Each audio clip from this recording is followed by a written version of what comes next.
Hello! Oh no, Timeroller's already the undead. No. Already dead. You already got dead? I'm beyond dead, not undead. He got bit. He went through the door that said "Don't enter." Dead inside. He went through the door that said tacos, and he got bit. Tacos. I definitely went through the door that said tacos. Okay, so today is our very first RPG type game. This is the very first and only game we've played with RPG type. What was that? The marker fell. Check the floor for markers. What that? Said our very first RPG type game here. It's we've watched videos on it. It's a little more confusing than they make it. Yeah. But if you've played any type of RPG, whether it be with cards or dice or anything, it's basically the same. Our backgrounds and traumas and stuff are going to be all dealt by the cards. And Timeroler here will determine when and if we die or succeed or do something awesome. Yep. I won't. I will just tell you the results of doing awesome stuff. You'll be like, you died. You died.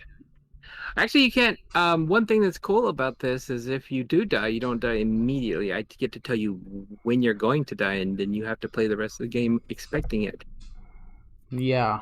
So yeah, that's the creepy part too. It's like you're gonna die. Yeah, you're gonna die. Yeah, it's like a zombie movie. If you get bitten, the inevitable is going to happen. You just don't know when. Mm-hmm. Yeah. So eventually, one of us is going to. Well, the way the cards are set up, eventually someone is going to get bit. If we go through this bite deck enough, somebody is going to get it. Oh yeah. So, first real important question is that bite deck shuffled? I haven't shuffled anything. Okay. I took a nap. Yeah.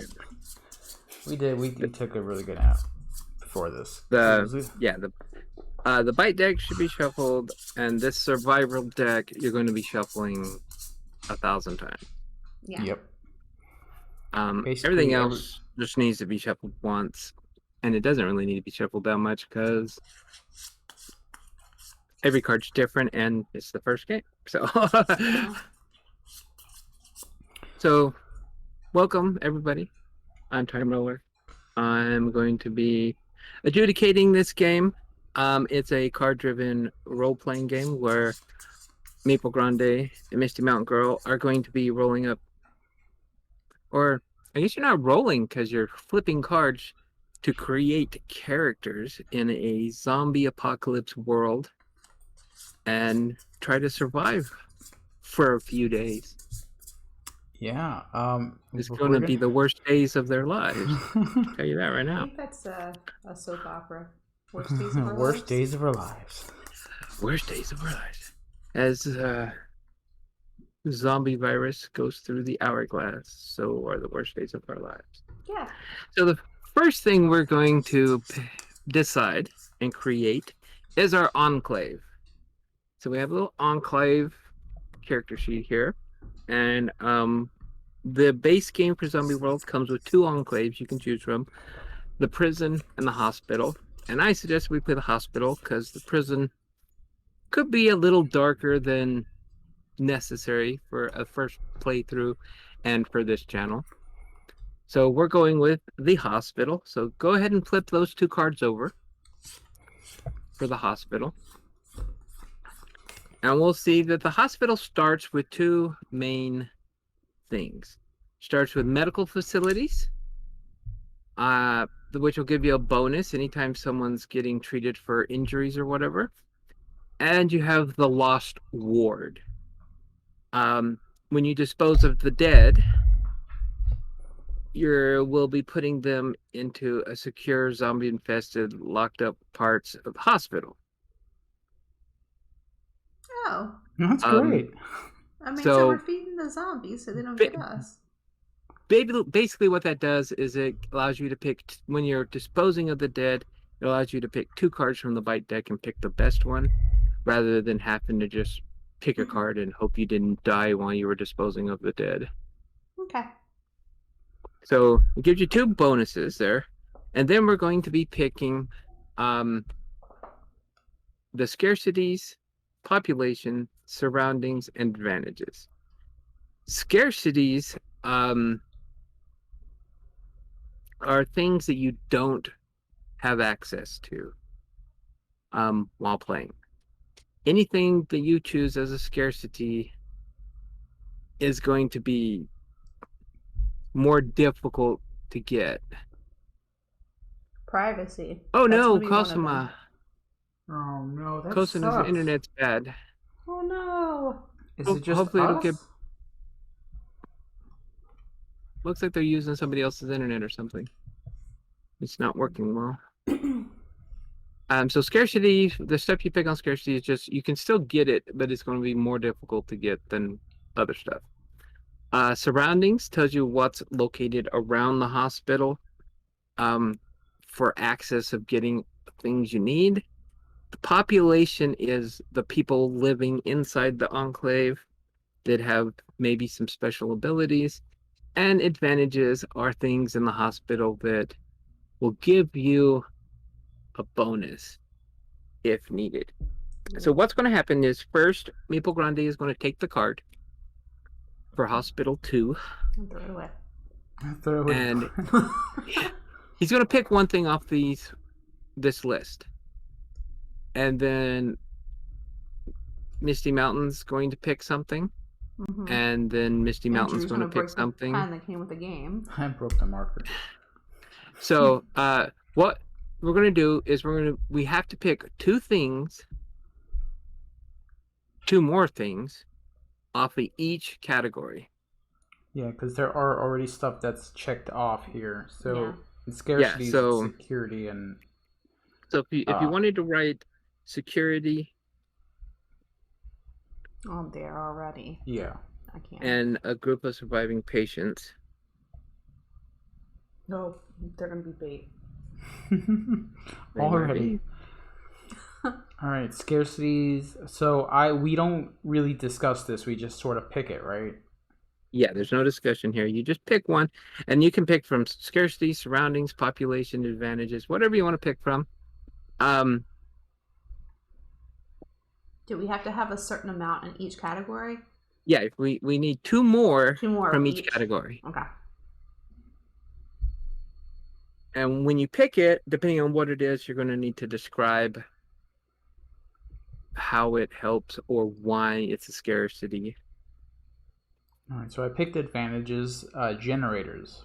So we have some electricity to run lights and the medical equipment that we need that is still operating in the hospital. Where are these generators located? On the roof, in the basement, out back? They are located in, I don't want to say the basement. As soon as I say the basement, all the bad crap's going to happen. That's where the clowns are. I'm going to say they are in the security wing of the hospital. Okay.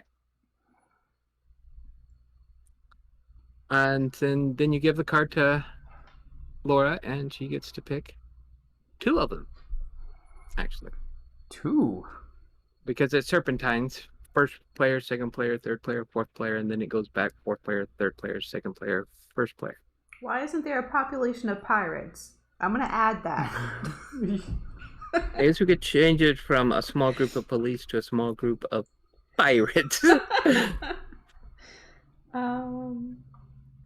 Or the dozen or so city refugees. The city this hospital is located in just happens to be a pirate community. Well, I'm going to choose that our surroundings is a bay or harbor. Because I'm a pirate and I like water. Okay. It's What thematic. kind We're in a hospital. is I want it pretty outside. it an industrial or like a Like a recreational harbor. recreational harbor? Yes. You got like Recreational. sailboats and stuff, or like military ships, or Yeah. So it's recreational. They have Yep. like party boats and stuff. Yep. And then I get to pick another one. All right. We're gonna have a doctor, an expert doctor. Oh, We're in a hospital. you're making it easy. No. Yeah, we're gonna have an expert doctor. At least he survived. Okay, so I have to choose one more. Yeah. in Right. what kind of medicine is this doctor an expert? Oh gosh. Say veterinarian. He can put on peg legs for my pirates. No. I'm gonna say he's a surgeon. So if anything like major happens. Okay, that works. Okay. Okay, now Drew, everything is still open. You can pick from any of them, and you'll be picking two also. Okay, so let's go for scarcity. So we have to have something that's Yeah, you really want to look on that list and see what you don't want to check mark.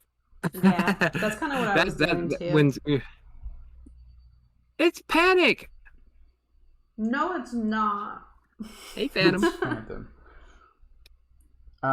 Okay, so let's. But do we have to pick another scarcity though? Because security is the only one chosen. You're going to end up. You're going to end up with 3 scarcities and 3 population, 2 surroundings, and 2 advantages. Okay. So an advantage. Let's go with cafeteria. Did you pick a scarcity? No, not yet. Not yet. Not yet. Oh. He decided not to. Yeah, I'm scared. You're leaving it to me. Pick one more advantage. I'm gonna do the cafeteria. We need a clean place to eat, to cook, to hide, or to stash our silverware in case we have. It's also a great fingers. place for the velociraptors to hang out. Yeah. Super important for the velociraptor to have a place to call his own. All right, so let's mix it up a little bit. For population, I'm gonna go ahead and put in a military officer. Ooh. Who is super strict and doesn't take any BS. Why is this marker? Why is our pen already not working? There we go. Let me get another one. No, it's fine. You put the cap on it while you're not using it. I know, I'm bad at that. All right, so that's it. A military officer and a cafeteria. So we need no more population. We need no more advantages. We need 2 more scarcities. Yeah. And 1 more surroundings. Mm-hmm. So is she gonna get to pick the? She gets to pick 2. And then Drew will pick the last one.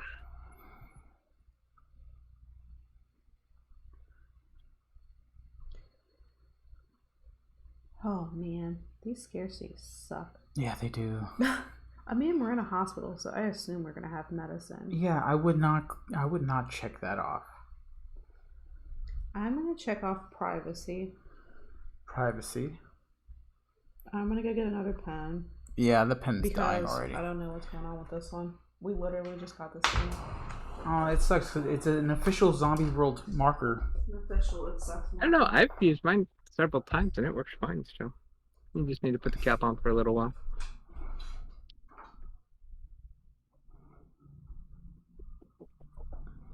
Yeah, I don't know where our markers went.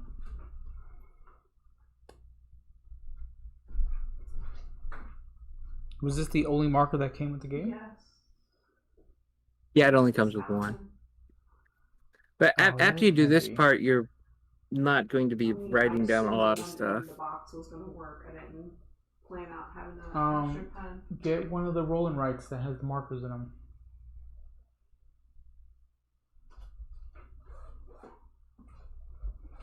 Yeah, I mean, we have tons of rolling rights, so. Yeah, dude, this marker's dried out completely. What the heck?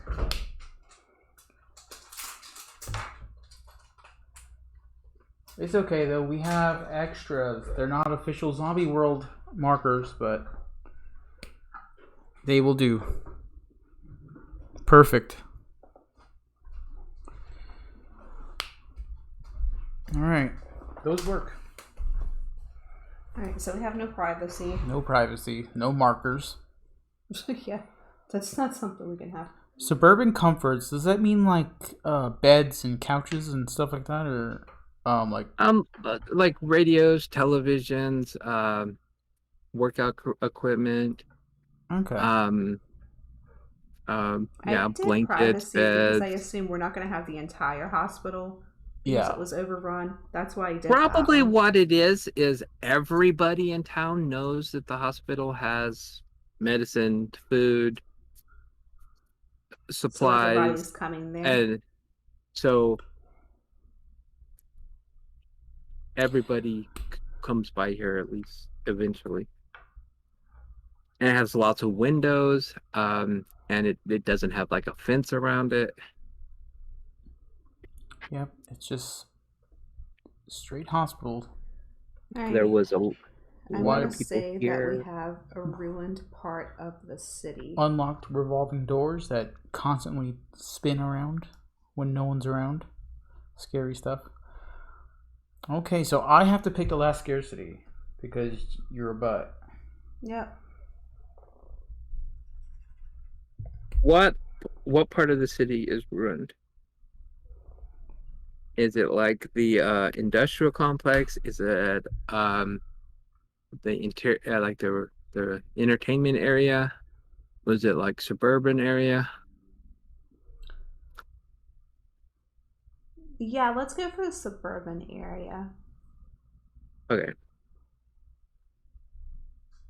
So we'll say right after the apocalypse happened, um, there were riots and police action and military action in the nearby neighborhoods that caused lots of fires, lots of destruction, and it's just there's like vast neighborhoods of houses and stuff that are just I see. skeletal remains.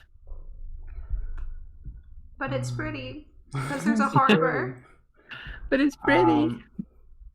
Okay, so for the last scarcity, man, these choices are so bad.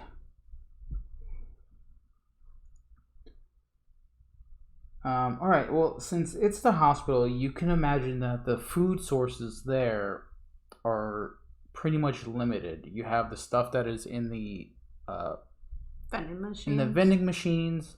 And then you have the stuff that used to be delivered fresh every day that has not been delivered since this started. So, and like Timeroler said, people are coming to the hospital because they know that there's food and medicine so there. food is going to be a scarcity here. Okay.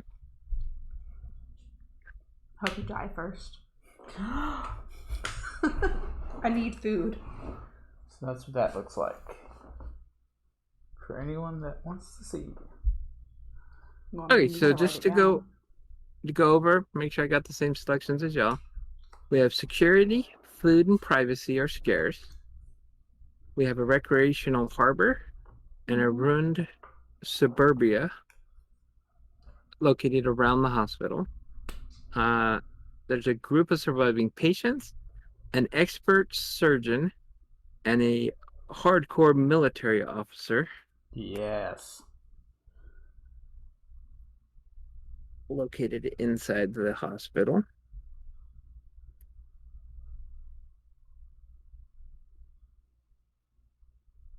And we have a cafeteria and generators.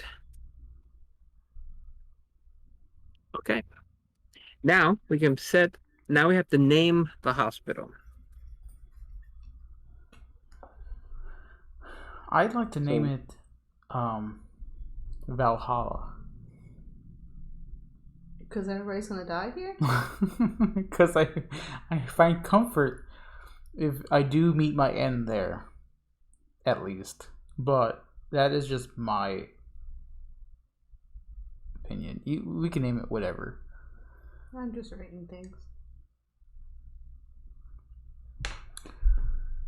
Um,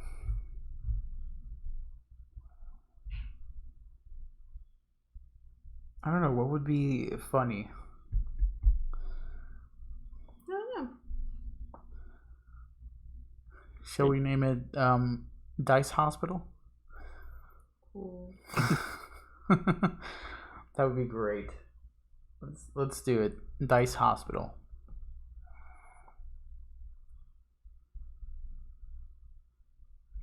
That is our Is that name. what Yep. that's your name? Yep. Okay. Dice Hospital. Crap, I did it again. Okay, so we can set that aside for now. And now we're going to roll up your characters. Yay. Yay. Rating survivors. So,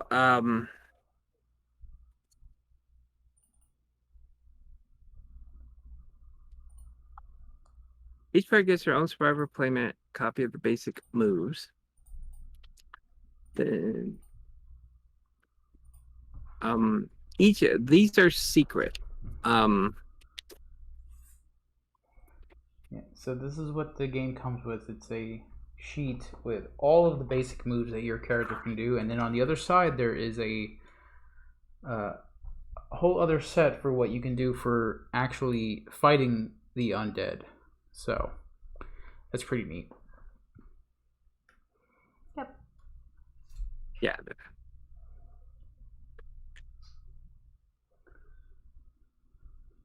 Okay, so these cards that you're going to be drawing, you're going your past card and your trauma card are going to be kept face down in secret. You get bonuses and stuff for revealing them to other characters or for having them come out during the game. So you have to work that into the role playing. Some of them give a bonus, but also penalty. So it's a toss up whether you want it to come out or you don't want it to come out. So your past and your trauma will be hidden at the beginning of the game. Your present will be public knowledge. So both of y'all draw a past card.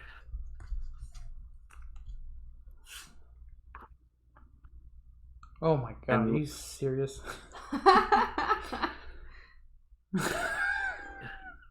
This is awesome. So you'll each get a past card. You'll each get 2 present cards. And you'll each get a trauma card. And while y'all are looking those over... You said 2 present? Yeah, you get 2 present. Okay. I'm going to show the people watching kind of what could happen. So my past card, I got a doctor. Oh. When I reveal this card, to reveal this card, take charge of a situation in which a survivor is injured. While revealed, when you make a plan, draw soul regardless of the plan. Normally, when you do any actions in this game, you're going to draw a number of cards from the survivor deck equal to your stats on your board under a certain stat, like savagery, soul, steel, or survival. It lets me, whenever I make a plan, always draw from soul rather than what actually should be drawn. My present, I got a tyrant.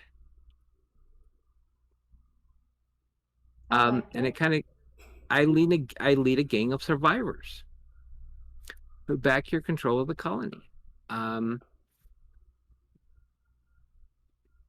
I can give the group orders, and it tells me little rules here on what I do to give the group orders and what happens when I do it. And how to clear stress. Stress is like the damage you take in this game.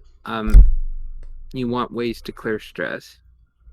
So this says when I win a disagreement with someone in the enclave, I get to clear stress.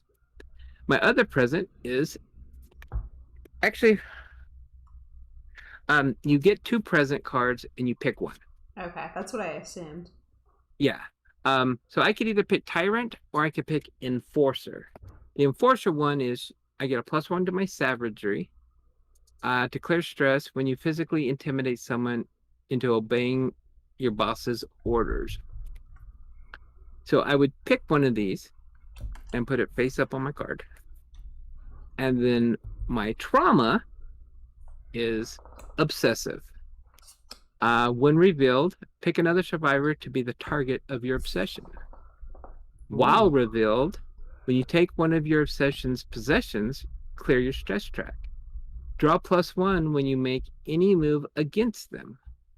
If they die, pick someone else. Yeah, that would be bad. So how do we reveal our traumas? Does it happen naturally? I don't want to reveal my trauma ever. That is so bad. Hi, chat. I'm not paying too much attention today, but You'll just everybody. you'll just let me know that during a situation, if it comes up, you're like, I'm revealing my trauma. And when revealed, you have to do what it says to reveal it. So is that a one-time thing, or is Yeah, it? it's a one-time thing, basically. Okay, even it does have some stuff that maybe lasts throughout the game too. Yeah, well, the card will last throughout the whole game, but the when revealed, you only have to do when you actually reveal it the first time. Okay. Man. All right. And so when you interact with other players, the number of cards you draw is based on the number of cards. Some actions, it depends on how many cards you have revealed or how many they have revealed. Okay. So getting these revealed is not a horrible thing because it benefits everybody at the table, but the bad stuff on the cards can cause you problems. Yeah. While you're doing it. All right. So are we going to talk about our present cards here? Yeah. So maybe we're going to go ahead and tell everybody about your present card. So at present, I am a survivor. When you suffer serious harm, draw an extra card. You could ignore a bite result drawn from the bite deck by taking a new trauma. So, wow. Yeah, clear 1 stress when you escape from a situation in which your life was in danger. Ooh, that's going to happen a lot. That's why I picked it. So I'm a scout. I take 1 plus survival, and I can clear 1 stress when you scout ahead alone in advance of your allies. Cool. I'm gonna keep the stress down because I'm leaving alone. Okay. Now we're gonna do your stats, and this is where you figure out how good you are at stuff and how bad you are at other things. You're going to place a 3 in one of them, a 2 in 2 of them, and a 1 in the last one. Now you're going to do the 3, 2, 2, 1, and then Misty, you're going to get the +1 after that. Okay, yeah, that's what I was going to ask. Okay. Yeah. Savagery is your capacity for inflicting violence, either on objects, on zombies, on other people, and your ability to handle violence. Soul is your capacity for human connection. Nobody really knows what that is, so we can't really go into that. We play board games. We don't want human connection. No. We just want people to come play games with us. We play board games online. Yeah. So we don't have to deal with people. Well, we play board games by ourselves and stream it out to the world. We don't want no connection. We want followers. Yeah.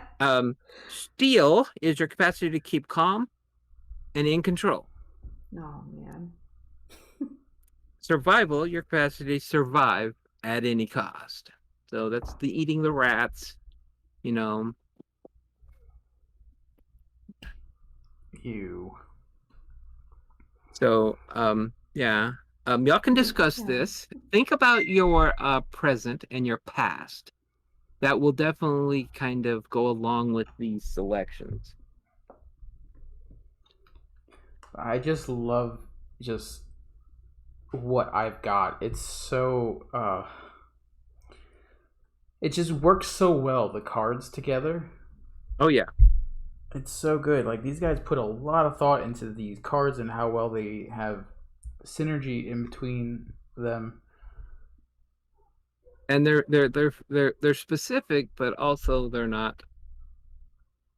They don't like just They don't lock in lash. who you have to be. Yeah, they don't lock you into a certain stereotype, but they give you a direction that you came from and are going. Oh, I'm definitely going somewhere. It is the easiest to figure out what you're the best at and what you're the worst at, and then you don't have to figure out the other two. They just happen automatically. All right, so based on my cards is what I'm choosing here. So I did my base stats, and you're doing your base, and then I need the pen because I got to add one to survival because of my card. okay. I just want to do my base stuff first. It's gonna be a violent game. You stop. Well, it's crazy because we're both at 3 savagery here, so I looked at what cards I have, and I know why. I know. Well, The first thing that's happened is y'all are gonna have to make friends with people. No. No. No. Okay, so everybody has picked their stats so that we have an idea of how good you are at some things and how bad you are at others. And next, you're going to pick your name. And you don't have to write this down, but just a short verbal description of how you appear to others. Okay. So just for the sake, I'm just gonna use my name just so that Your actual name? yeah. Okay. Just And so your that's actual body type? Or are you going to be like a lady? no. A lady Drew. Are you a lady Drew? Lady Drew. No. What people see is a well, me basically, but braided beard. I'm working on it, okay?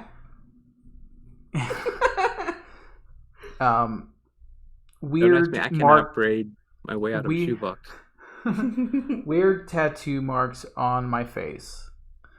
All right. Most people don't know what they are or I'm worried about your trauma all of a sudden. What it is. So I'm wearing all leather gloves. I do have a lot of religious type jewelry on. It doesn't make sense to anybody else around me. I want a new NPC to play with. I don't want to make friends with him. You're going to get NPC allies. Oh, yeah. good, because we're going after him. So I seem Jesus. well. I seem very very brutish, but I am also calming in calming in nature. So I Are you? when you look at me, you can tell that I am not a threat, but I do look like one. So I have those eyes that are calming. Do you? Because your trauma is starting to bother me, and I don't even know what it is. Oh, it's so good. You don't even know. You're getting paranoid here now. I am. So, you're not supposed to trust anybody in any of these games. So I've got a heavy leather jacket on. It's a long leather coat. um, just uh, a vest that looks like it maybe. It looks like it could be Kevlar, but it's not. It's just puffed leather. Okay. Like suede. Suede. So you're a pimp from the future. Yes. All right, well, I'm just going to go by Misty since you're going to go by Drew.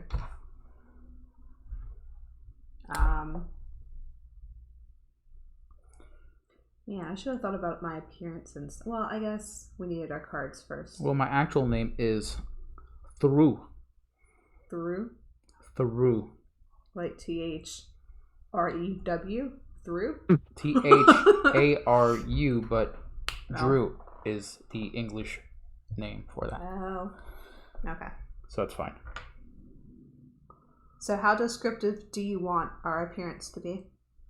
Just you're a scout, so are you wearing like camouflage? Are you wearing like a ninja outfit? Do you have short hair, long hair? Do you have nails that are like 5 feet long that you stab people with? I mean, they're getting there. Okay, they're getting there. So I'm gonna, I broke one the other day and I was really sad. Okay, so I'm gonna have long hair pulled up in a ponytail. I'm going to be wearing torn jeans and an empty backpack. No, you leave my backpack out of this. No, I'm going to have a backpack, but it's a yellow ducky backpack. Wow. Yeah. Gonna have a brown leather jacket and a tattered white shirt underneath.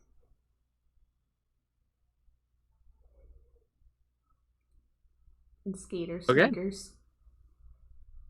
Now y'all get to find out what kind of relationship you have. Oh God. And this is great. I'm worried about this. Just to make it more interesting, and because we only have 2 players, you're also going to be given a relationship between you and one of the population of the hospital. Oh gosh. So I'm going to shuffle up the fate deck, and I'm going to deal out a fate deck for you, and then y'all can just pull the card out of the deck. See, I want to see what y'all are. Ooh! Uh-oh! Uh-oh. Okay. So y'all got relationship. Oh no. The 2 of you have an intimate relationship. Why are you keeping it hidden? Ooh. Well, things just got hot in this non-violent stream. Ooh. Okay, so y'all 2 have to think about what kind of relationship this is and why you're keeping it secret. Okay, and now I'm gonna draw one for between Drew and the military officer. Oh. The 2 of you blame each other for the death of an Enclave member. What happened? Wow.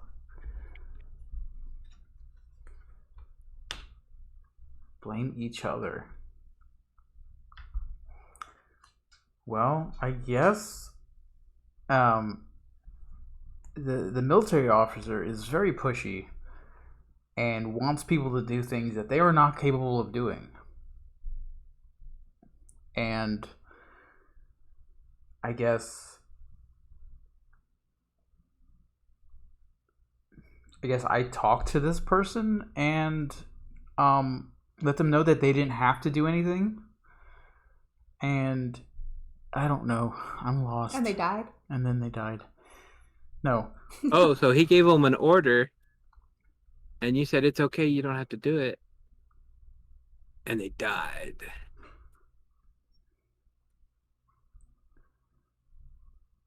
That is bad. Okay, so Misty, you and the surgeon, Ooh. the 2 of you had a relationship well before Z-Day. Why is it strained and distant now? Okay. Well, that's why we have to keep it secret. No, I want to keep it secret because I'm a scout and I go out by myself. I don't want people to think that I need to depend on somebody to take care of me. Well, plus you had a relationship with the You leave me and the doctor out of surgeon. this. Now, if the surgeon finds out that we have this thing going, then he's going to be angry and mess up a lot of people's lives by not focusing Or, on... if you get hurt, he's not going to fix you. Exactly. That's exactly where I was going. I like that. That was my secret relationship with a doctor. Man, why couldn't you have a secret relationship with a doctor? I want to know why you didn't have a secret relationship with the military officer. Ooh. Well, I'm clearly opposing the military officer at every turn. And instead of that's this the best person, way to keep a hidden relationship secret. Yeah. So this pretend person, you don't like him. So this person that died, this person was pretty much told to do something, and I recommended that they do something safer and something else, and they went out to a certain part of the wing to do this, and ended up getting bit. Okay. So he's blaming me for sending someone out to do something safe, which they got bit anyway, and I blame the officer for being too pushy, to trying to get everyone to do something that they can't do. Mm-hmm. Oh, this guy's gonna go down. Before I die, I'm gonna take him out. Bow chicka wow wow down? No.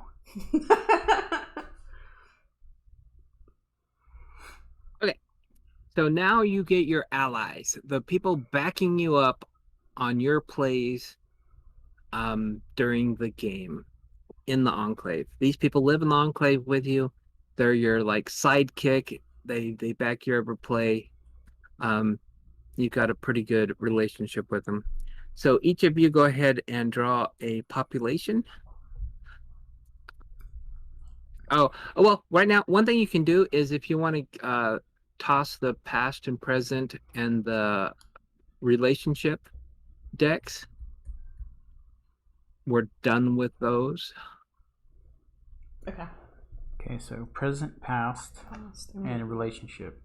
So that's the fate deck? No. That's the... Yeah, the fate deck. Yeah. Okay. Cool. Because I'll still be using the fate deck, but you won't. Yeah. Oh, wow. Really?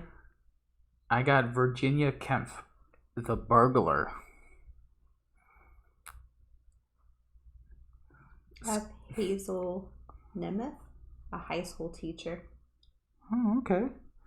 So this is my friend, Virginia Kempf. She is a burglar.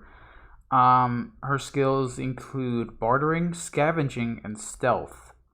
She comes with equipment. She came into the Enclave with a crowbar and some lockpicks.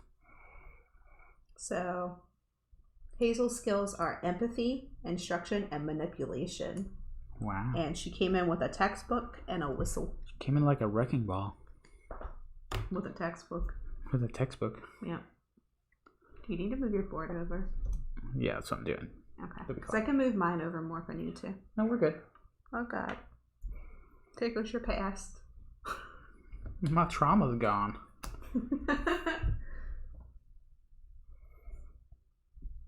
Okay.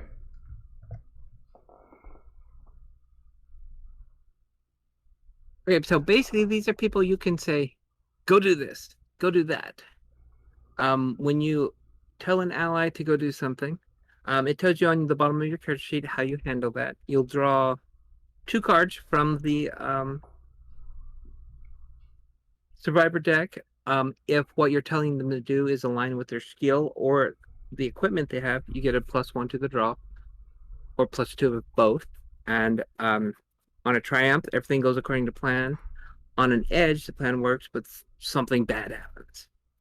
And that's pretty much how this game works. There's a survivor deck, and it's instead of rolling dice or whatever randomizer you want to do, it has a bunch of misses, it has a bunch of edges, and it has a triumph. A triumph is like a critical hit or a success.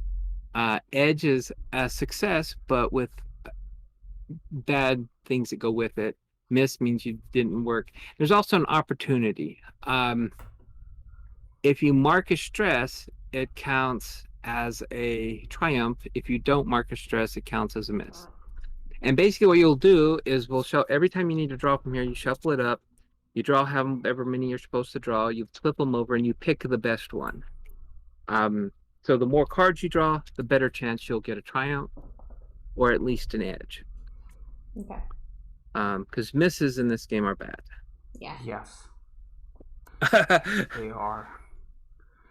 So you have your characters, you have where you're living, you have some friends to back you up, and now we get to decide how bad your day is going to be. I hope there's coffee in this hospital. No, that should have been. That should be a It should have supply. been a scarcity. Well, we Okay. can group that in with food. No.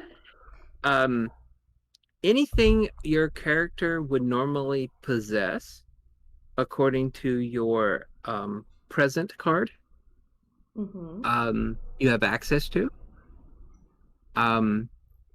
unless it would be part of the scarcity of the area.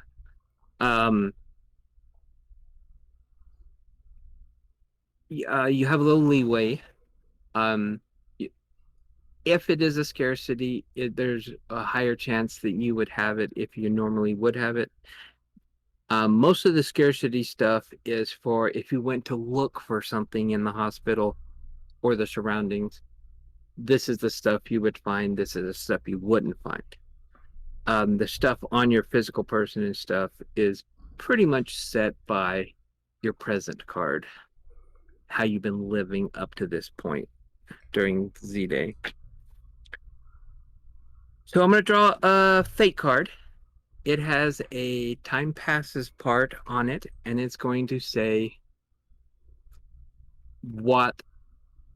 how today is going to go.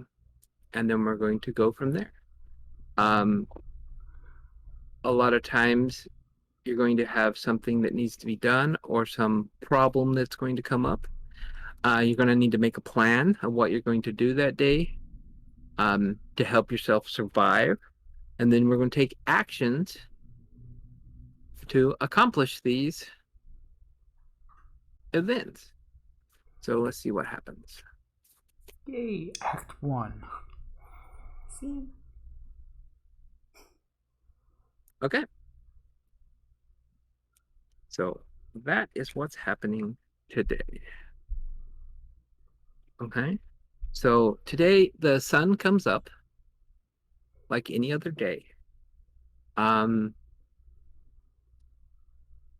It's just past the time that the fog rolls out over the bay. You can, from the windows in the second floor or higher, you can see the sails from the sailboats and stuff starting to colorize the horizon.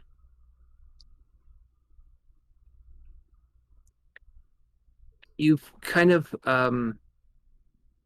dug your own little areas out of the hospital, where you and your allies sleep, keep your personal belongings, feel safer than you do anywhere else in the world. And you've just cleaned up, you're ready for the day, you're heading out to the cafeteria to see what there is to eat. Food has been a little bit scarce lately. It's not acute. People, you've been rationing, so you still have food, but no more food has been coming in. Um, you're going to have to at some point go out and get more. Um, but at the moment, you know you're going to get breakfast. You don't know what it is going to be, but you know you're going to get breakfast. So everybody's heading towards the cafeteria. Some people, like the military officer, he's there right at dawn. Um, People scraggle in and hang out too long. You know he's going to get mad. People need to get to work, get to this business is surviving. But, you know, you obviously don't take him that seriously. Uh, Misty, you think he has some good ideas. He may handle it wrong, but he knows strategy and he knows tactics in situations um, that are beneficial for groups. Um, so whenever he's barking out orders and stuff, you hear him. You may not do what he says, but you definitely take note of his knowledge and his expertise. Um, Drew, you definitely just try to keep the annoying sound of his voice from screeching in the back of your head. Um, and he brings it up. As soon as you walk in the room, he's like, ah, there's that Drew. I just ignore him. Yeah. So y'all are heading down to the cafeteria to get some breakfast and stuff. And as you enter, um, Misty, Hazel is there waiting for you, nervous, doesn't look too happy. Um, Drew, you see the doctor, the military officer, and some of the other survivors. A lot of the survivors that are here at the hospital were patients or nurses or guests. Um, a lot of the doctors, well, a lot of the doctors and nurses and emergency personnel went to help people and never came back. Um, a lot of the people that are left here are family members or patients that couldn't leave when they started gathering up survivors to take them to wherever they took the people to survive. Um, so they're not the best at doing physical labor or hard work because a lot of them, you know, are still recovering from whatever they're in the hospital for. Um, but they're all in a group, you know, they're never in a group. They're always spread out doing their own thing. They're like in a like a conference circle arguing. Um, Drew, you see Virginia over there with them arguing. Hazel sees you, Misty, and she's like, and you can hear this, Drew. She's like, there's outsiders outside. And so what do you do?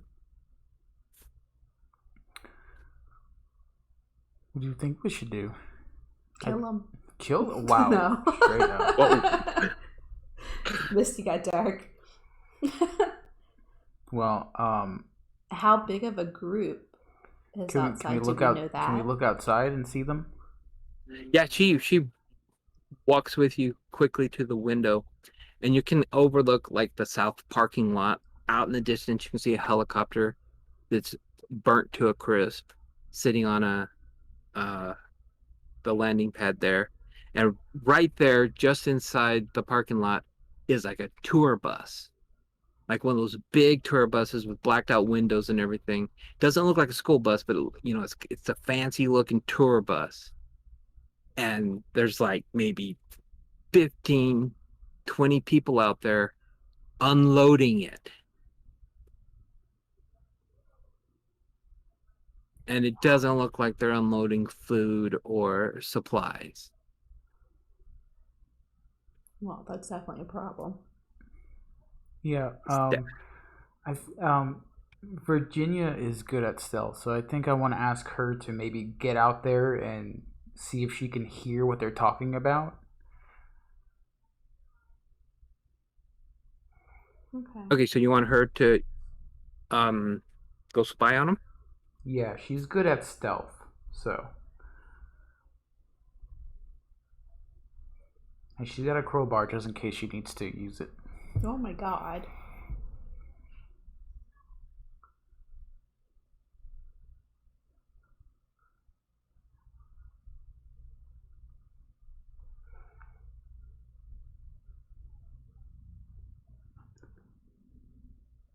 Okay. So here's the question. Do you want to um tell her to go do this and have her handle it all, or do you want to make a plan with what she should do? Normally in this situation, she knows what she's doing. You would just tell her, go do this. But this is the options you have in the game. Um, you can either just take an action, or you can prepare to take an action, and it'll give you bonuses later in the action if Um, you do good, or it'll give you penalties if you do bad. I think I want to go out there. Like, is there some sort of gate in between us, or is it just they're right Not out front? really. They're Okay. just right out front. The entrances and exits you have barricaded to keep any zombies out. Um, but like I said, there's lots of windows. Um, there's not a fence. Um, so pretty much the only thing between the inside of the building and the outside of the building where they are is glass safety doors. Okay. Because of 9/11 and stuff, the bottom floor windows and doors and stuff have a relative bulletproofness Okay.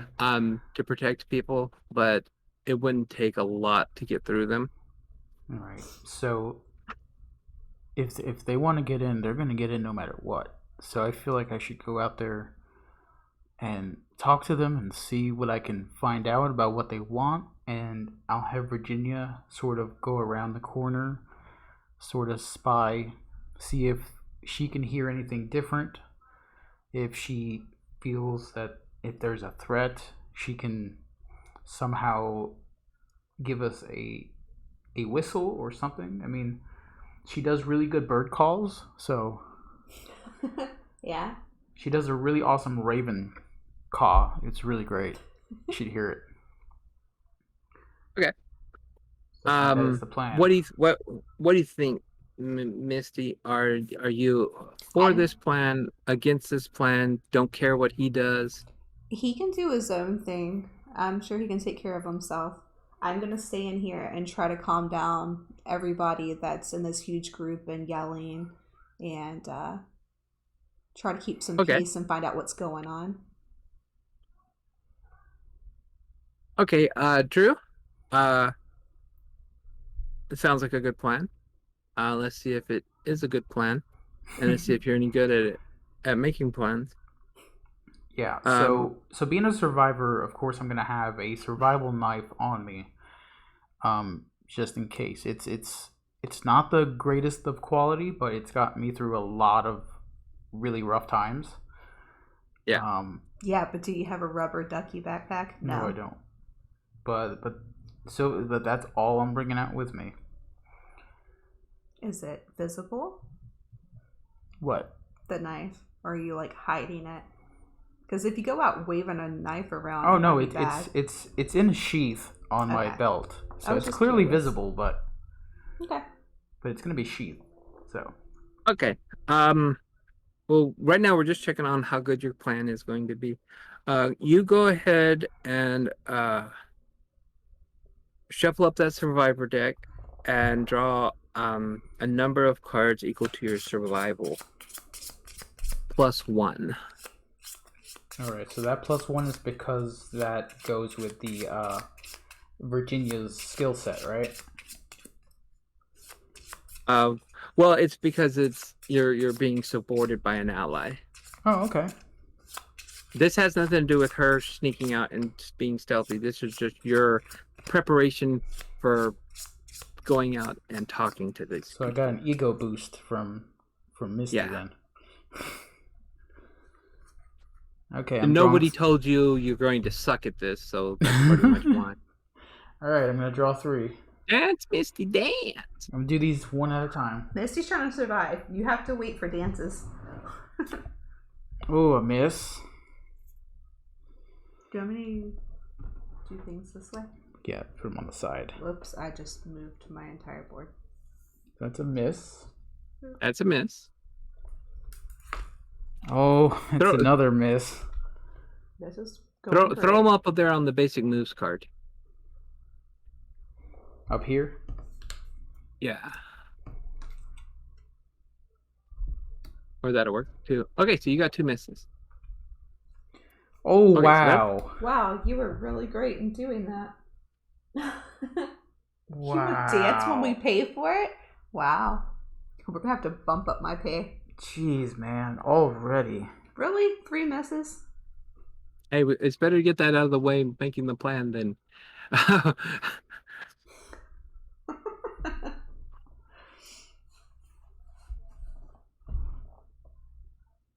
You can't silence me in this game. So you're heading out to talk to these people. You got your... What'd you say? You got a weapon? Just a survival knife. You got your on my survival side. knife. And you're heading out. You kind of, you got your leather jacket on. And you head out to confront the crowd to see what's going on. Virginia, on the other hand, is you gotta do your direct your allies to take action. I would say draw 2 cards. Okay, put those miss back in the card and shuffle it up. No.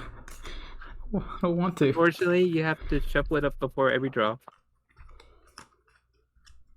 Oh, man. I hope you can shuffle.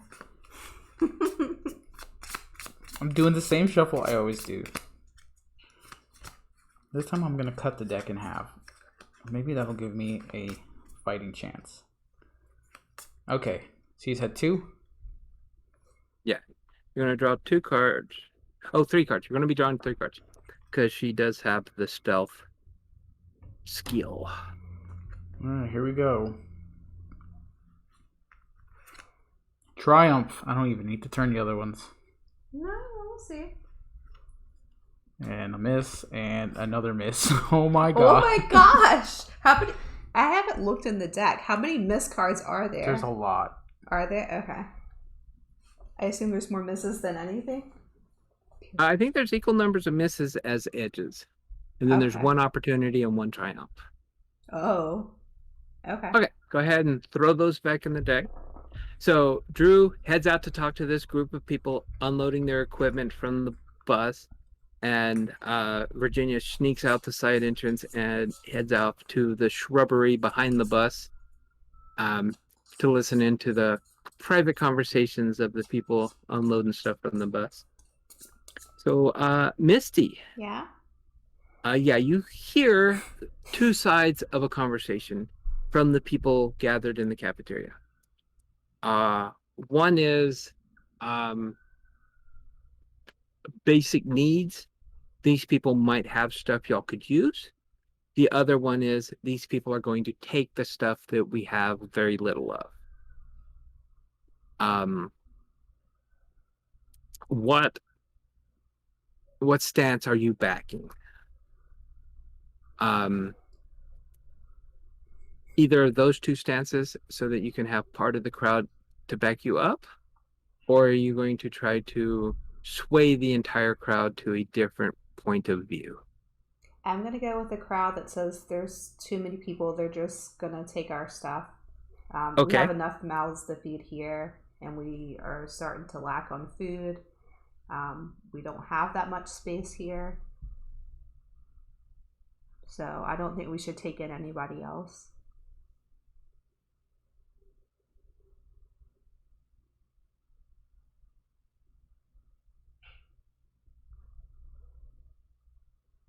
Timerler's like, I wasn't Okay. ready for Dark Misty.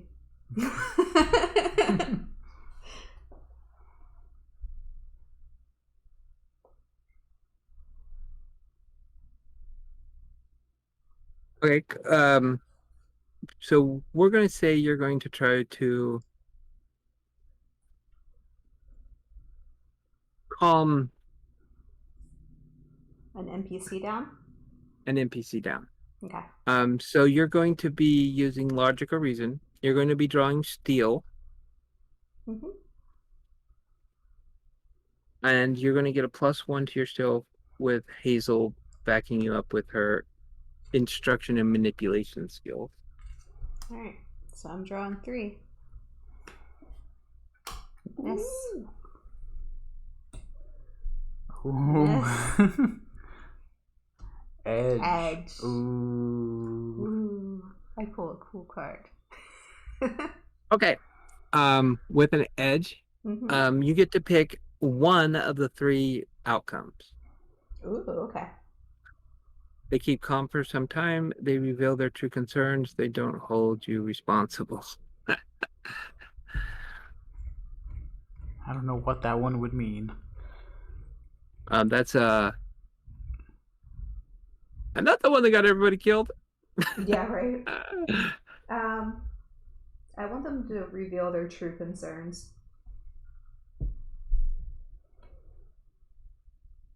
Okay. Um, you for a very short amount of time, you get everybody on the same page that there's a shortage of food, there's a shortage of supplies everywhere. It's unlikely that they came here to bring stuff to you. So you convince everybody they're only here to take stuff. And everybody is on your side. Why are you looking And at me like that? Like I'm a bad person. you get everybody on your side, Survival of the fittest. but they have some concerns. Um, there are a lot of them, and you really don't know if they're armed, if they're a gang, if they're, friendly people and you're already turning against them and they could help. You have very little information about them. Um, but everyone is ready to just lock them out and keep them out no matter what they had to say. Okay. Okay. So Drew, you're heading out. Um, what do you see? Um, there's a big tour bus. They're unloading cots, they're unloading tents, they're unloading blankets and um like It's a hippie festival. not like barbecues, but little portable heating stoves and stuff. Um you do not see any supplies like food, water, medical stuff. You just see stuff that you pretty much already have. Um and a couple of people start walking towards you. A large man dressed in comfortable pants, a button-up shirt, looks like a work shirt, like a mechanic would wear, that would be like has his name on the and you know it's worn quite well, and a lady that's wearing like a hippie dress, like hippie dress with like handmade vest over it. Um, he has a pistol on his belt. She doesn't appear to be armed. But she looks mean. I mean, she's got her arms crossed. She's definitely coming to this conversation with a chip on her shoulder. He has a friendly look on his face. Um, they approach, they don't get too close. They stop about 10 feet from you, and they're like, hello. Hello, good sir. What can we do for you? Um, we've been traveling. We are very low on gasoline. Um, we're trying to head north. We hear that it's a lot easier living to the north. We would like to get there before winter makes the roads harder to travel on. Um, we was wondering if there's any way we could trade for fuel, or if you know where fuel is, you know, gettable in this area. Well, I don't know if you've noticed, but a lot of places around here have been decimated. Oh, Um, we saw that. Man, it looks like y'all had it bad. yeah, Was there like an air attack? Did the military come in and bomb the place? the riots, the police, the military, they made a mess of everything. Um, And the lady butts in and says, "So, somebody else caused you problems, so you can't help anybody else? Is that what the deal is?" no, no, no, that's not what we're saying. Just casual talk about what's going on around here. But we've got some few people inside. I'll go in there and let them know what you guys need, and we'll see if we can make a deal. And they say, we have an abundance of blankets, um, clothes, uh, shoes that we can trade. All right. Um, Well, let me head inside.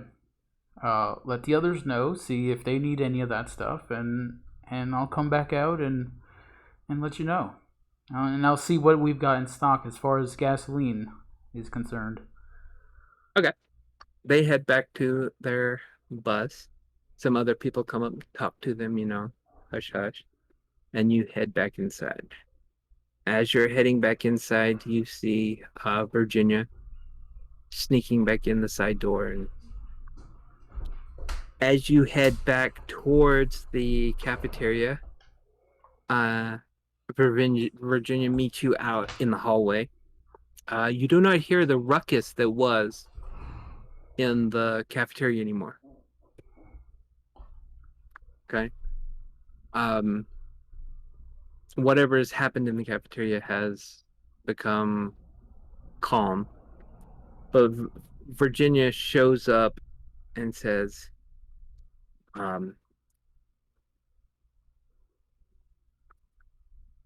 they're definitely hiding something. Um, they do have an abundance of what they said they have of shoes, handmade clothing, blankets and stuff. It looks like they robbed an old folks home or something. I don't know. Um, but they have some sick people on the bus that they are hiding away. Um, don't really know what's wrong with them, but they're definitely keeping it a secret that there's some sick people on the bus. Interesting. All right. Well, um, I'm gonna go to the crowd and explain to them that they are looking to trade, and I will explain what they have and if anybody needs anything. Um, Meanwhile, while they talk amongst themselves, I'll say, "Hey, just let Misty over here know, and she can tell me what you guys need." And I'll head over to the military officer and it was a good of you to stay indoors while I head out there in the danger zone.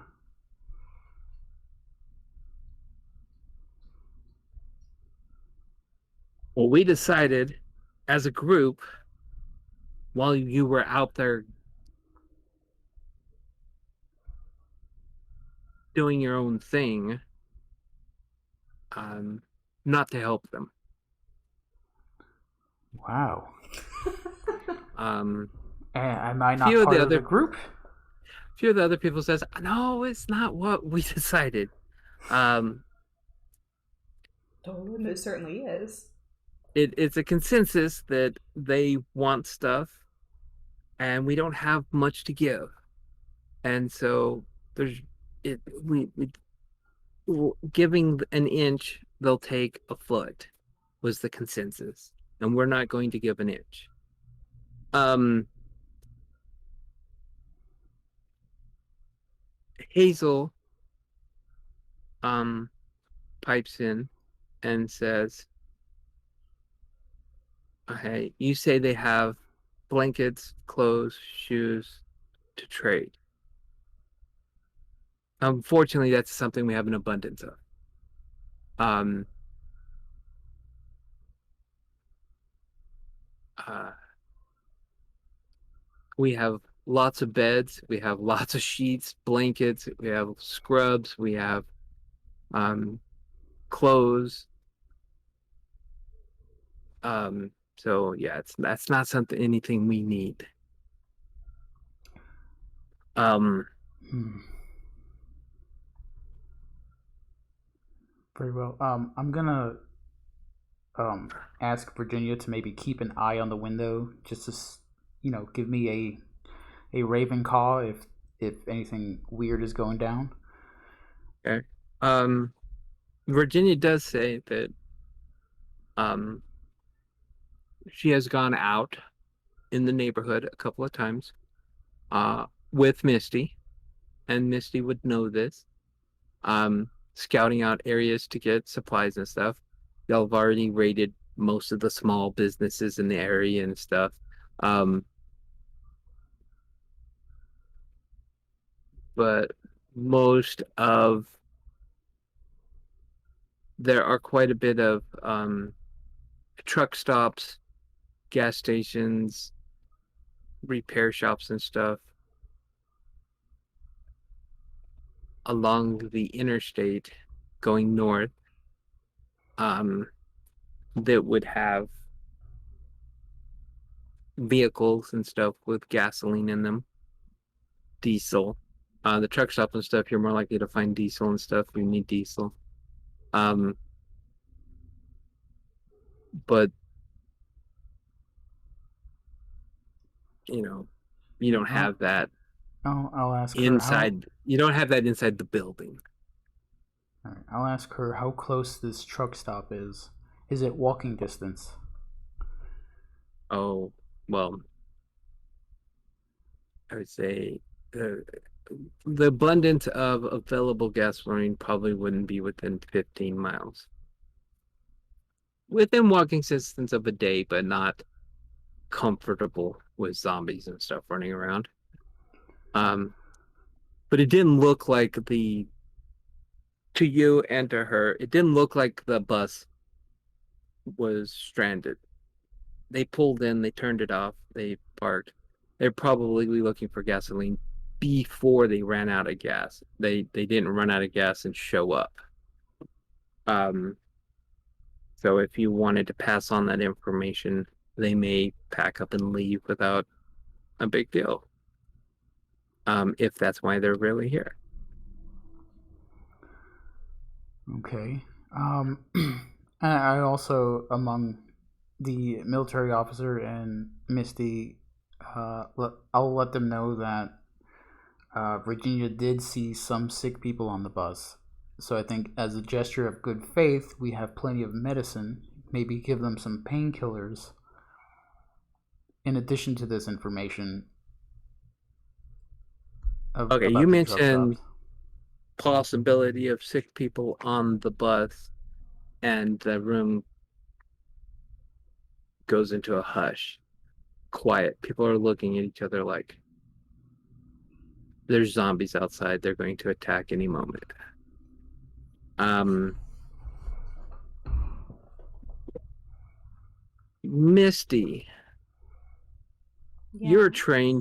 you're trained, or you've trained yourself to notice things that aren't apparent. You're always looking around. You're always taking in your environment. You've noticed that a couple of the survivors here in the hospital may be thinking that going with these people might be a good idea. You see a few of them apart from the group discussing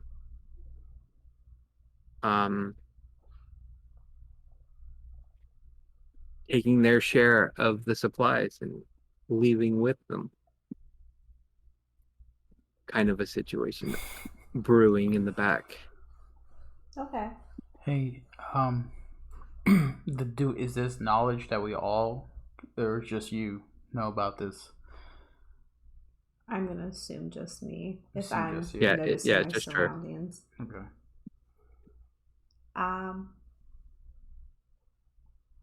Is Hazel still with me? Yeah, she's okay.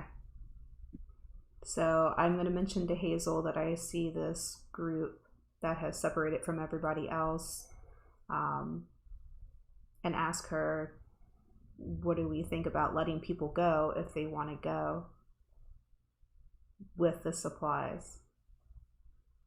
I mean, we're not trying to hold people hostage here. If they want to leave, they can leave, but they're not getting tons of stuff to leave with. the people wanting to leave. In situations like this, you kind of put people in two groups. Groups that can help and groups that are just there to mooch off the people that can help. And these people that are wanting to leave are that second group. They're, you know, an elderly person. They're someone who's was recovering in the hospital that can't do manual labor. They're not really able or willing to, go out, get supplies, board up windows and stuff like that, make barricades. Having these people leave would be a benefit to the group. Them taking any supplies wouldn't kill the group, but with the group as a whole right now, you just convince them not to let anybody do that. Okay. So if they want to leave, they could leave, but taking any supplies is definitely out of the question. After you convince them, we shouldn't let them take any supplies. Okay. So where are you at in all of this? Are you still... I'm arguing with the military officer about... But you're inside the building, right? Yeah, I'm inside. We're basically around each other, I believe. Everybody's inside the cafeteria right now. Except for a few people that the military officer guy has on lookout duty on the roof and at the exits and stuff, just to as a warning alarm if zombies break down the door or are trying to get in. You always have a couple of people at the entrances and exits and somebody on the roof looking for masses of zombies coming towards the building. Okay. But as a majority, everybody is in the cafeteria right now. So I think I'm going to voice this. I think this is a good opportunity to possibly get out further, help these people get gas in their tour bus, and possibly get some more supplies to the hospital at the same time if we go with them. Yeah, but we're going to be walking back. They're not going to turn around once they get gas. Well, it'll be part of the deal, to bring us back to our group. We will help them get their gas and supplies, and we will take a bit of food, since that's what we're lacking a lot of. Okay. And then they can bring us back. I mean, with the extra help, they can haul way more gasoline. I mean, Who are we going to leave behind at the hospital for protection? Well, Mr. Military Officer over there isn't much help. And I say this in front of him.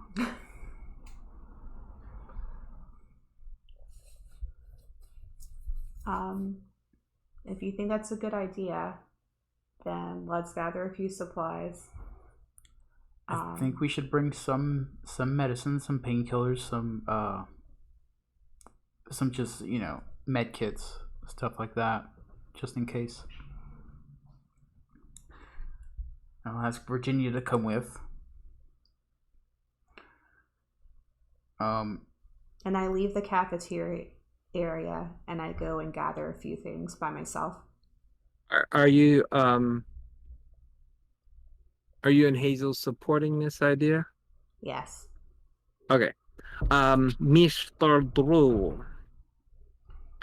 Um, this sounds like a good plan.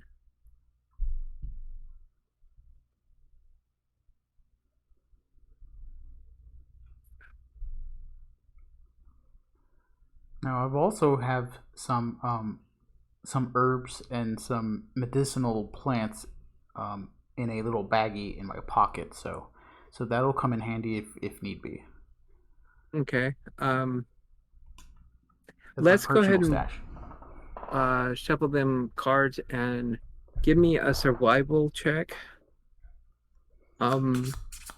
Just see how well you can convince the group as a whole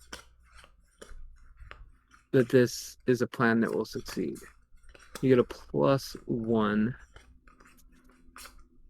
since you got Misty and Hazel backing you up, All right, so and that's three. Virginia. Yeah, it'll be 3. All right, here we go. One at a time. Ooh, a miss. Come on. An edge. And another miss. Oh, this is so bad. So I've got an edge.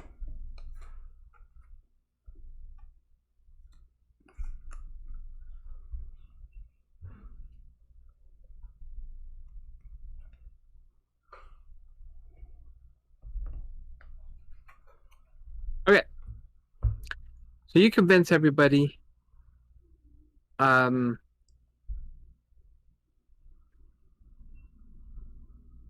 it would be a good idea to show these people where to get gas, help them get gas, use their transport to go to where there's supplies, help them get supplies, help yourself get supplies, and have them bring you back for your efforts. Okay.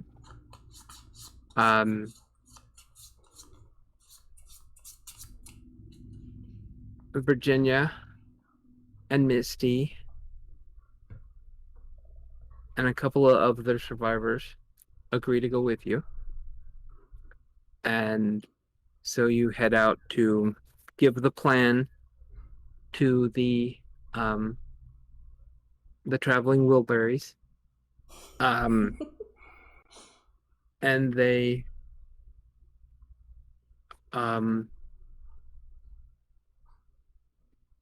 agree. Sounds good.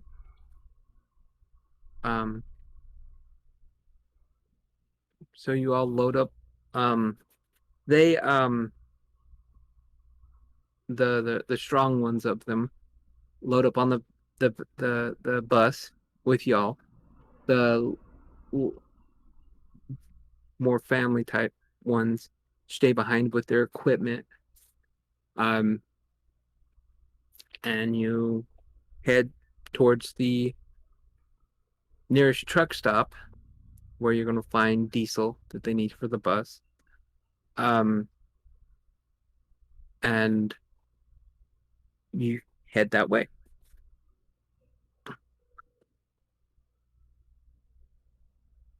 It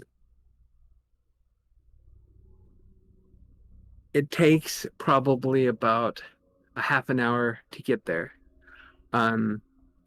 Because there's lots of crashed cars, there's stuff laying in the street.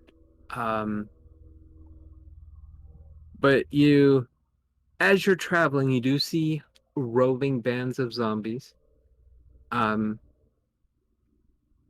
You see a couple of the gangbangers who have decked out jeeps with barbed wire and guns and stuff like that, with like pitchforks and stuff on the hoods of the trucks and stuff, driving through parking lots doing donuts and stuff. Um, you pass through these neighborhoods fairly quickly. You don't think you caught their attention. They're not chasing you or nothing. You get to where they have the semis and stuff at the truck stops that have just been abandoned. And you start siphoning off fuel into the large cans that they have and that you gather up.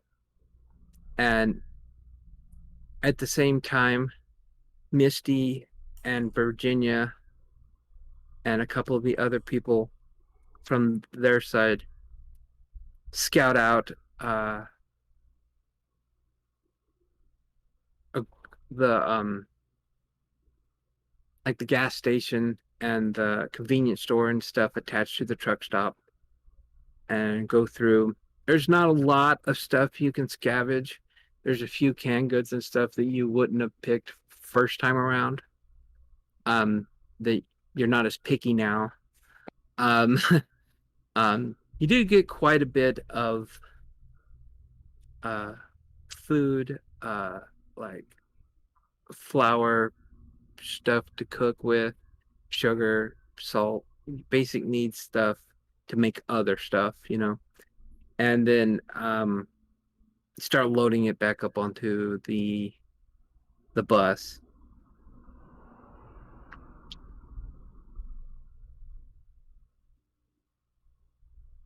Yeah. It's story time with Timeroler. A couple of as you're driving back, you see a like a dollar store with the lights on. Seeing buildings with lights on, you see here and there, but usually it's not something you normally see. And they want to stop and check it out and see why.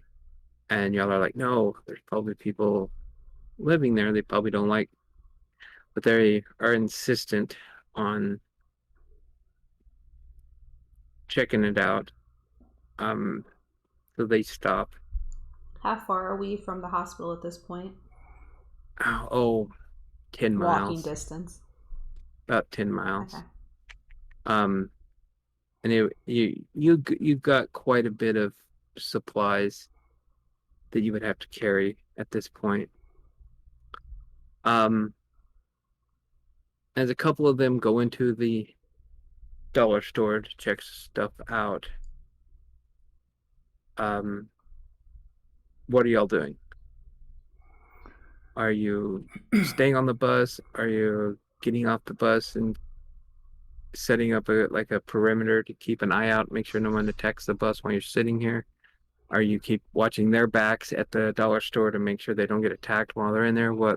What's your ideas about this? I'm gonna step outside of the bus with Virginia. And you coming with? I feel like somebody needs to stay with the bus. If it's not me, at least Hazel should stay back. We have all these supplies. Hazel didn't come with you. Oh. No. That traitor. Okay. A couple of the other Is the leader of this band still on the bus? No, he's one of the ones that went inside that dollar store. So they're not going to leave without him if that's your worry. That's not my worry, is that there's this bus with all of our supplies. Yeah. Who's to say that these other people aren't I'll bad? tell you what. I'll signal Virginia to jump on top of the bus. She's pretty good at stuff. She's Native American. She's very resourceful. She's got a very good eye. I just don't want things to go down and then we're stuck here and they take off with all of those supplies we just got. Virginia won't let that happen. Okay. So I'm gonna ask her. Then I'll go with you. I'm gonna ask her to jump on top of the bus and just keep an eye out and let us know if anything goes down. Yeah. Okay. We're gonna head to the side and maybe look through the windows and see if anything is happening. If you want to go left, I can take the right. Sounds good. You're more stealthy than I am. They're gonna see me before they see you, so Yeah. um, so yeah, and then we'll Okay. just go from there and see what happens. Y'all travel over to the side of the building. You can look in the windows. You can see pretty good because the lights are on. You can hear a noise. Sounds like a generator running out back. Probably what's supplying the electricity. You can still see the bus out in the parking lot and stuff. Um,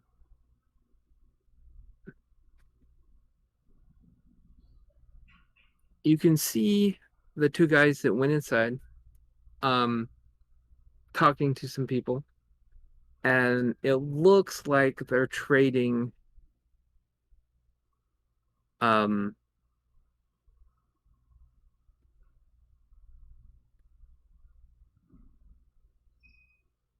like weapons for ammunition. They're like trading guns for bullets. Um, you kind of look around and you something you didn't notice before. There's some strange looking graffiti on the front of the building and in on some of the cars in the parking lot. And you look and you kind of you didn't really it didn't really click until you looked into the building. Um, where these guys are standing talking and stuff. On the wall behind them, there's like a flag with the same graffiti on it. And Drew, it kind of clicks in your head. Um, that handmade vest that the lady was wearing that you talked to first off with the leader, she had the same symbol embroidered onto the chest of that vest. You don't really know what it means, but it looks like the people surviving in the store are the same belief group system gang as the people on the bus. And they look violent. They're the people at this store are just loaded up for bear with guns and weapons and stuff, military, survivalist style, not not like police or military like armored clothing and stuff, but like backwoods survivalist gang attire, um, shotguns, AR-15s, you know, they're just armed to the teeth. And it looks like this leader and the guy that's in there talking to him is has the exact same attitude. Misty, Yep. um, you're not really connecting any of this symbolism and stuff. You can see they're armed to the teeth, and you're like, okay, so they're trading weapons and stuff. Y'all didn't really have weapons and stuff. Y'all have weapons, but y'all don't have enough to trade or nothing. Mm-hmm. Um, you can see Drew's like concerned about this weapons and trading and stuff, but you don't know why. One thing you do notice is there's some strange sounds coming from the bus. Okay. I'm And gonna you look see over at Virginia yeah. on the bus. She looks concerned, but she's not like signaling you that something's wrong.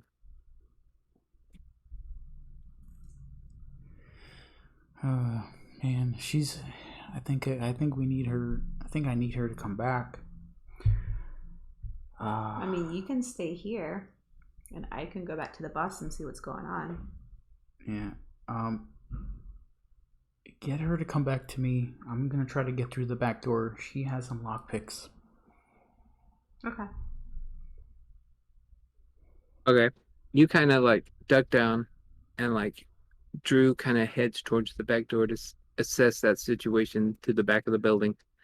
Misty kind of sneaks off into the, you're like going between cars and stuff, so you're not out in the open. You're not just like walking up to the bus or whatever. Yeah. As you get closer, you can hear the definite sounds of a zombie attack inside the bus. Oh, okay.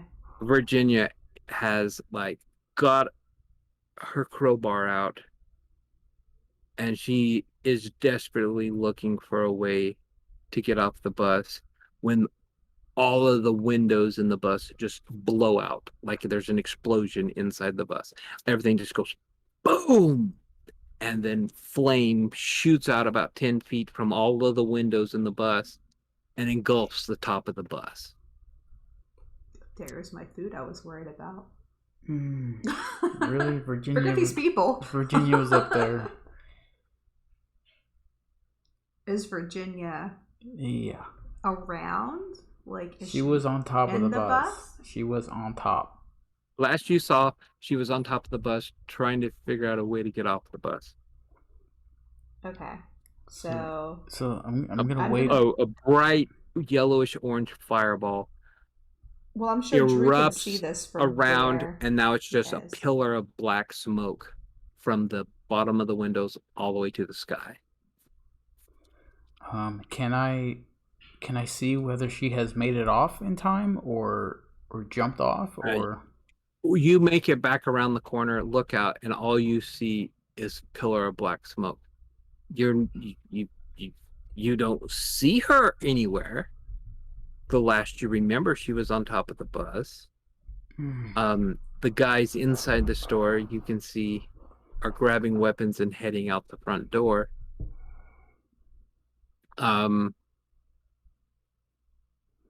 Misty, you can see arms sticking out of the smoke through the windows and stuff, claws scraping at the sides of the buses and stuff, as you see burnt, on fire, charred bodies crawling out the windows. I'm gonna whistle to her, get her attention. Has the men in the building left the building yet? Because if they're not, heading towards. They gathered up some weapons and they're heading to the front door. They have not exited the building yet. Okay, so I'm gonna whistle to you to follow me. I'm gonna duck and weave through these cars and wait until they leave the building to enter to hopefully arm ourselves. What are you doing, Misty? I'm gonna pull a handgun from my backpack. I assume with being where do you get the handgun? I assume I loaded up before I left. Oh yeah, you definitely would not ever go on a scouting mission without a weapon. Nice. I didn't even know you had one. and I have rations and wow, a gun. Yeah, with weapons not being a scarcity, you definitely have ammo and gun. Okay, so you got weapons. So I guess you're gonna ignore my whistle. No, I'm not gonna ignore your whistle. All right. I do want to try to take out some of these zombies though before they start coming off this bus. Well, are you just attacking the zombies, or are you attacking them while heading back towards where Drew is? I'm gonna attack them as I'm going back to where Drew is. Okay.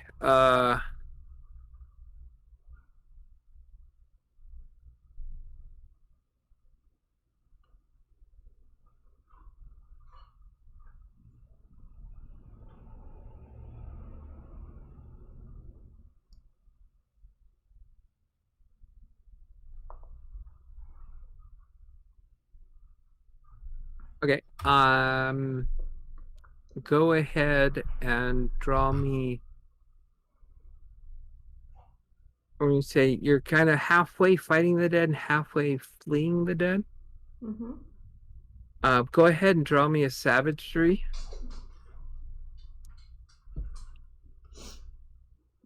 +1 because you have a weapon. But the choices you get to pick from are flee the dead. So draw survival. Savagery. Yeah, but yeah, Okay. you're using savagery because you're fighting the dead as you're running to Drew. Right. But you're going to be picking, if you get a success, off the. So your savagery +1. So you'll be drawing 4 cards from the survivor deck. Yes. Edge. Triumph. An opportunity. You got all the good ones. Well, I'm going to go with a triumph. I mean, that's the best card. Yeah, of course. Yeah. I'm not going to take any chances. Okay, so on a triumph, you get to pick one. So you can run into another danger or crisis. You can leave something valuable behind, or you can draw from the bite deck or suffer serious harm, your choice. It's horrible choices. I know, right?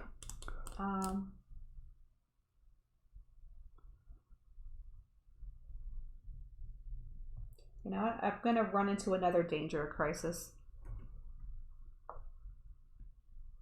Right into me. Okay. No. Why would you say that? As you fire off some shots, backing away strategically to where Drew is, you actually take out 2 of the zombies. They were standing up outside the bus, and you get to Drew.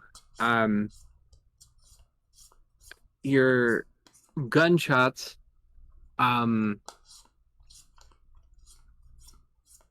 the guys coming out of the building, armed to the teeth, they came out ready for bear. They got their guns out. They're all ready to start shooting. And before they start shooting, there's gunshots and stuff. They don't know where they're coming from. They think they're coming from the bus. So they're jumping behind cover and everything, and they're shooting at the bus. They think the bus is shooting back at them.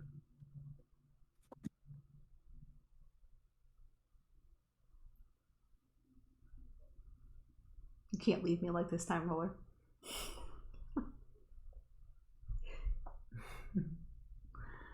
Till next time. No! I have to do this every week. I still got an hour. I don't know how much time y'all got. We got as much time as you have. Yeah, we're good for when you're good. So they're full on attacking the bus. They think the bus is shooting back. Mm-hmm. Y'all make it to the back of the building. You see a generator running. It's kind of jury rigged through the back door. The back door is got large electrical cables going in and out of it, going to the generator. But the door is pulled shut.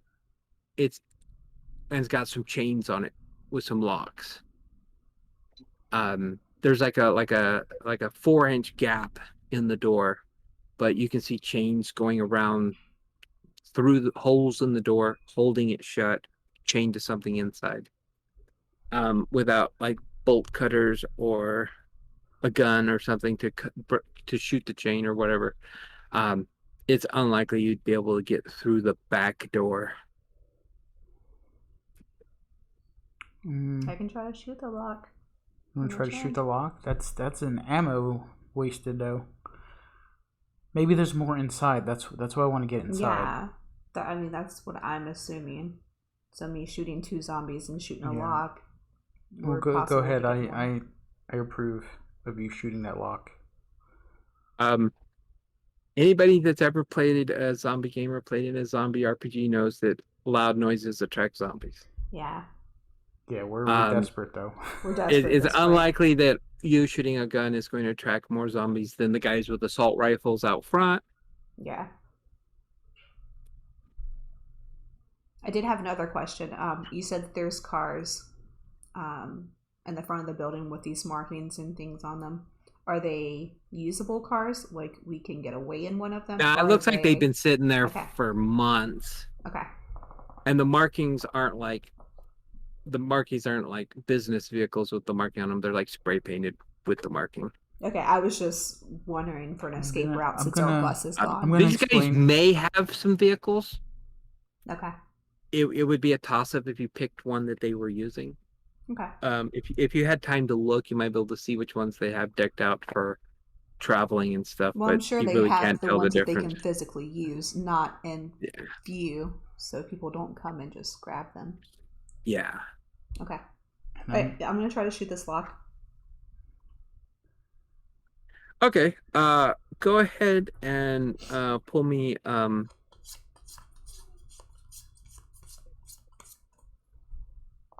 2 cards off the shuffle up the survival. They can just draw 2 cards Okay. on just to see how much ammo you're gonna have to Oh use. boy. Miss I and missed miss. twice.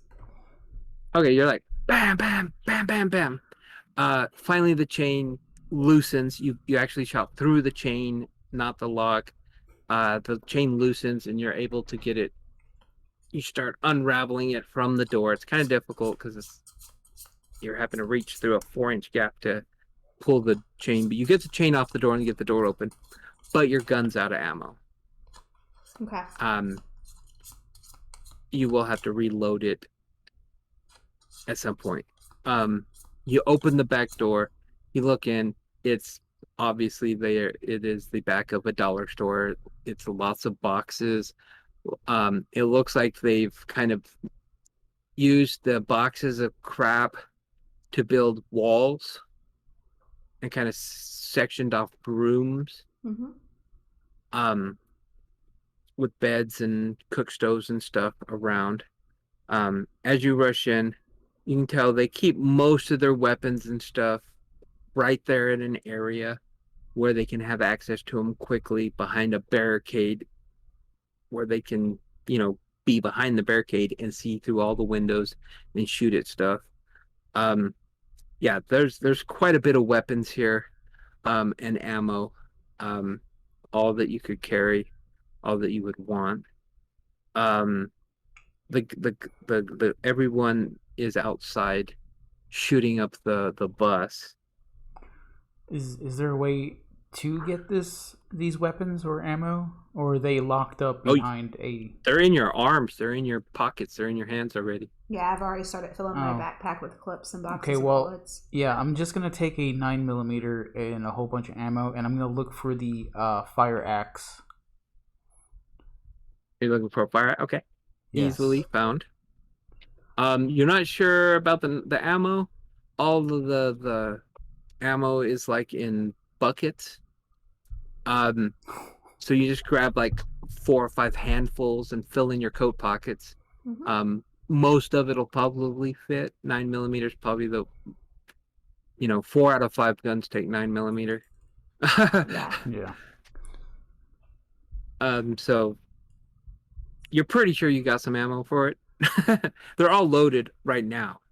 As you can see, Sweet. these guys were ready to use these weapons. They weren't like worried about people coming in and All right. handling them. So before we head out, I'm gonna explain to you. I'm gonna focus your eyes on the markings on the walls, like Mm-hmm. the sigils and stuff. I'm gonna tell you, bad guys. We got to get out of here. Okay. Helping When them is not an option. Let them let them do their deal thing. with what they're doing. Let's slip out of here. Let's find a way to get back. I'm gonna try to get as much food as I can hold in my pockets or in your ducky backpack. I like my ducky backpack. It's my lucky ducky backpack. Then we're gonna head out the door on the back. Okay. Okay, so Drew. when I was going through the back door, and shooting this lock off of the chain, my jacket ripped, which revealed something else that was under Uh-oh. my heavy jacket. And Oh, I'm going to reveal my past to you. Uh-oh. Oh. So I'm actually a guard. To reveal this card, I put on my uniform. So under this big heavy jacket, I actually have my uniform jacket. What? Wow, Jill Valentine over here. Which is convenient. So when revealed, I draw +1 when I try to physically restrain or block someone. I figure we're gonna be in battle pretty soon, so that might be important. Okay. Okay, what kind of guard? Were you like private security guard or are you like state prison guard? State prison guard. Oh, state prison guard. Yeah. So she's got okay. Wow. And I'm like, Okay. what the Two hey? things.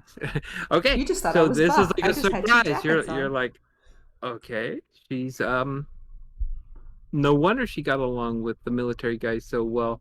She's used to taking orders. Yeah. It explains a lot. Okay.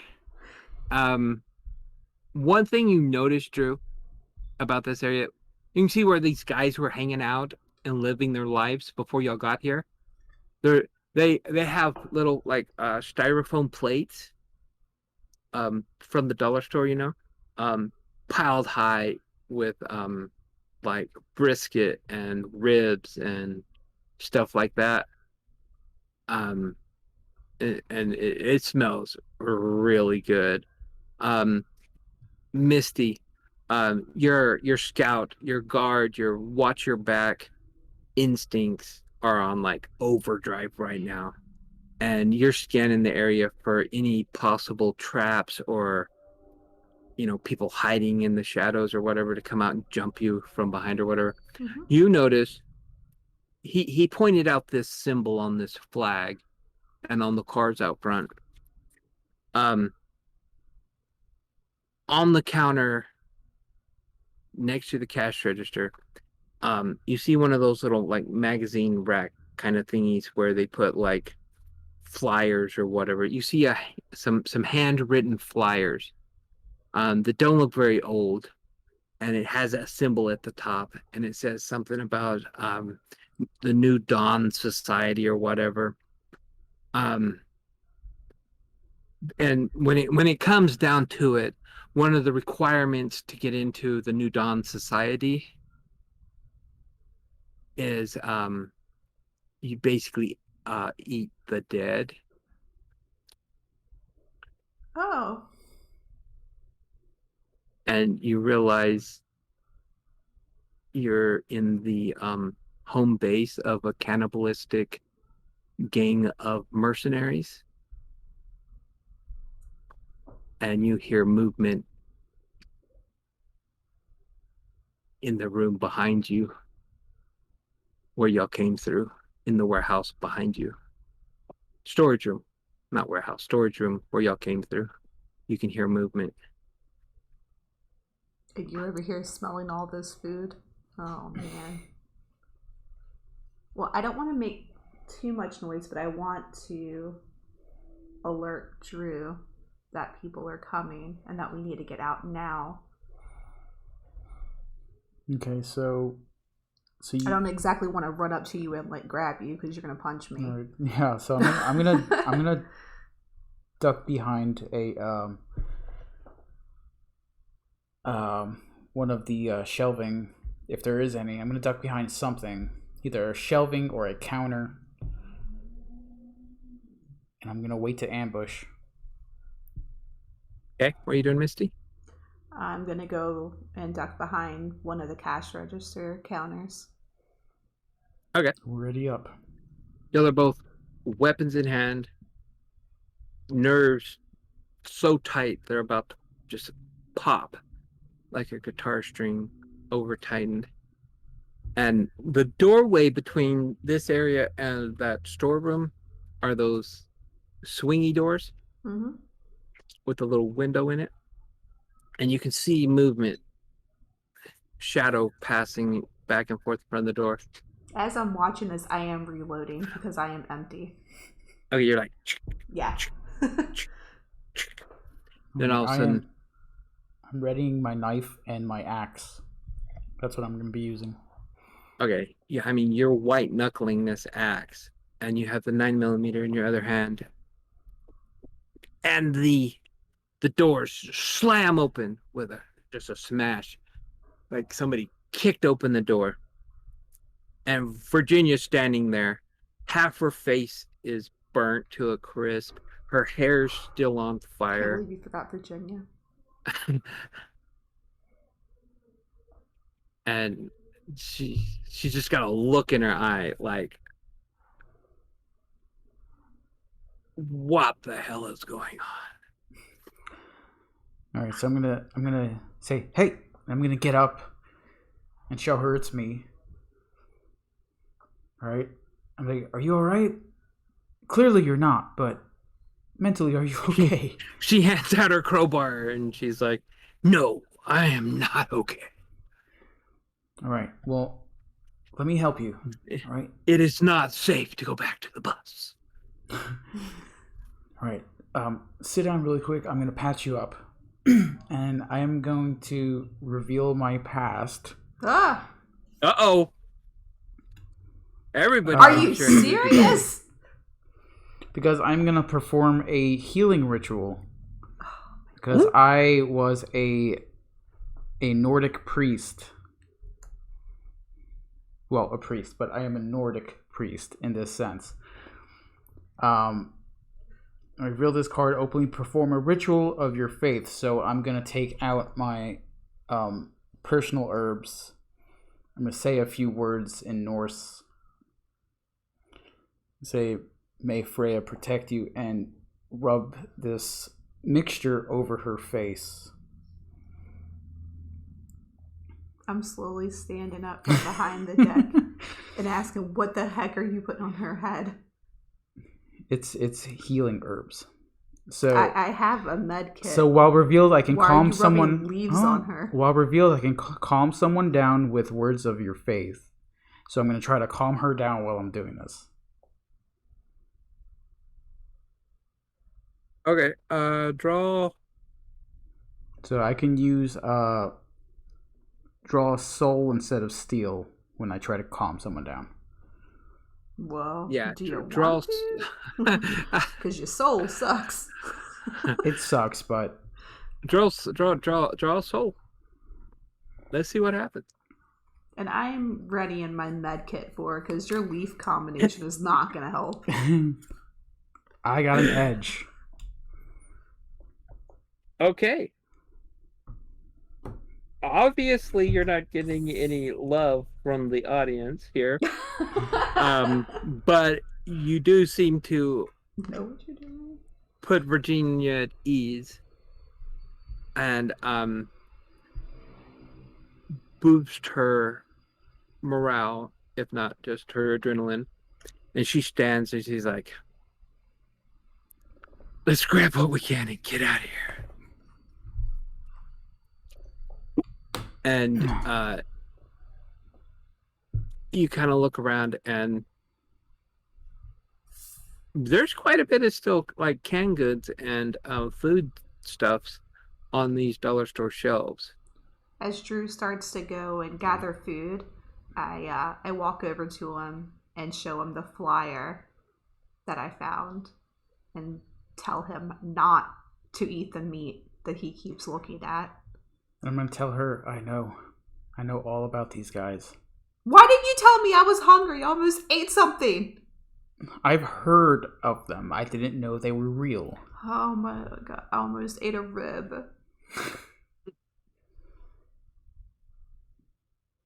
The other white meat. I want ribs tonight now. God. Okay, y'all start you got like bags of weapons and ammo. You start pouring in hamburger helper and green beans and corn, and just out of the corner of your eye, Drew, you see one of the mercenaries out front see you. He's like shooting. He looks back to yell something to one of his buddies, and he's looking right at you as you're scooping some stuff off a shelf into your bag. I assume with me being a scout, I am like getting stuff off of the lower shelf, so I hope I'm still in hiding because I do know that there are people Well, outside. I'm a big dude, so it's Well, easy. that sucks for you, but not me. He saw you. All right. Um. So I'm gonna yell run, and then try to get through the swinging doors and out through the back. Would Virginia have been scouting outside to see if there was a vehicle that we could escape with? Since she obviously knew that the bus was not drivable. Um, Not necessarily. no, She's she was with y'all grabbing Okay. food, filling a bag she yeah, found and I had to with calm her food. down. She's half burned up. She's Darth Vader burnt. All right. Well, I'm gonna scout But out by myself by the okay, out the back door to see if I can find a vehicle for us to get out with. okay, so you head out the back, Yep. and you're looking for anything, an escape route, a vehicle, or whatever. And Um, I'm gonna yell to her, look for tire tracks from the vehicles. Okay.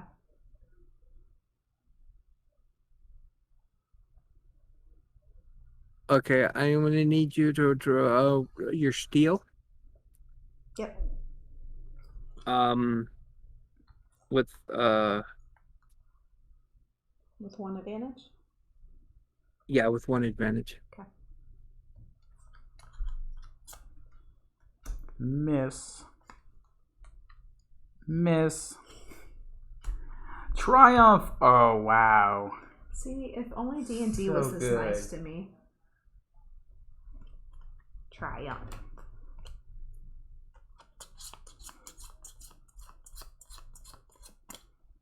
Okay, so you got a triumph. I did. Okay, if you look under basic moves under assess a bad situation, Yes. okay, you can ask two questions, Mm-hmm. and you'll basically get a +1 to whatever action you take based on the answers of those questions. Okay. And it can be the same question you had asked before, like which of these vehicles would be best to steal, or which direction would be the easiest way to escape. Anything like that Okay, is so very I'm gonna applicable. ask what's my best escape route?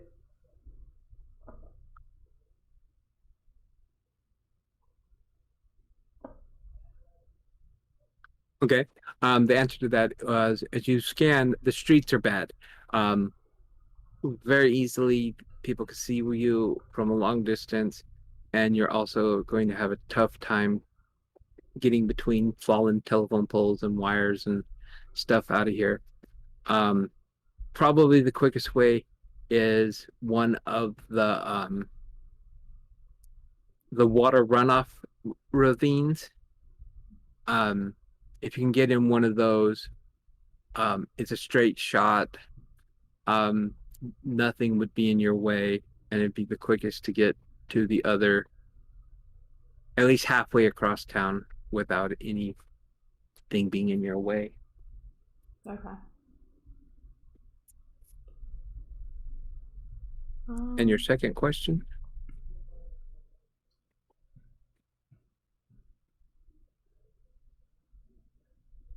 Who here is most vulnerable to me?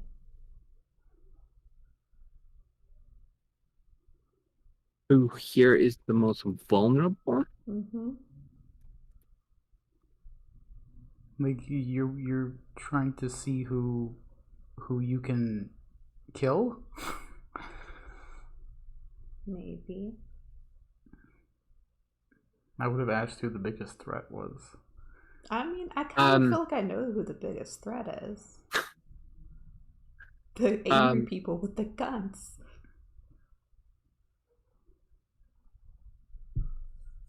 Yeah. Probably the leader of the bus guys that went inside the store. Okay.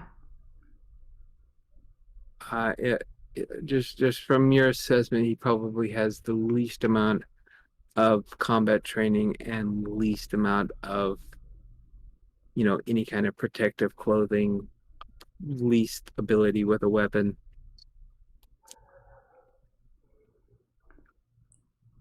So, Drew, Yeah.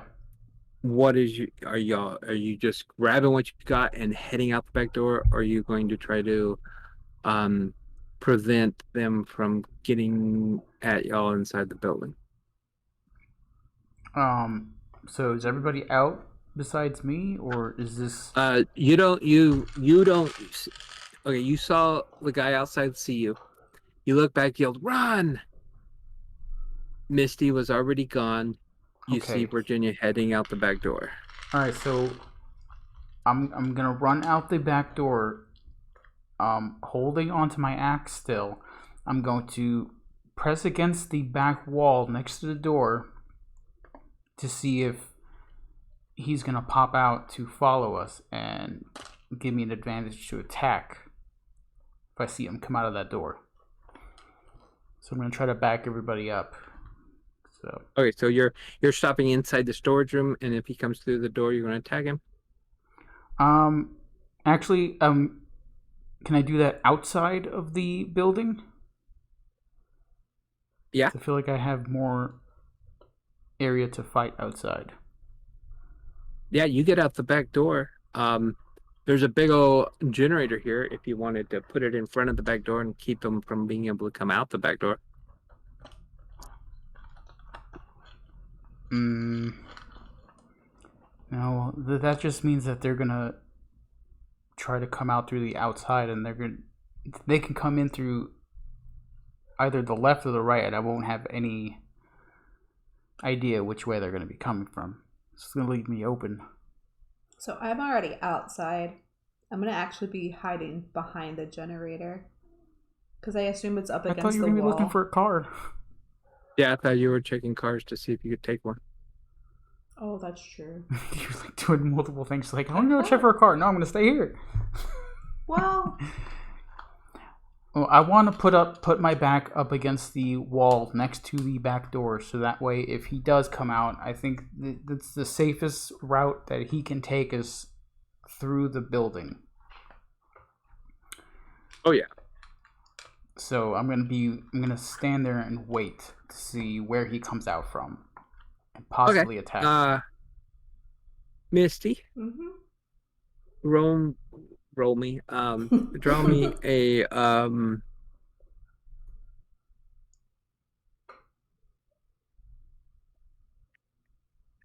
it's a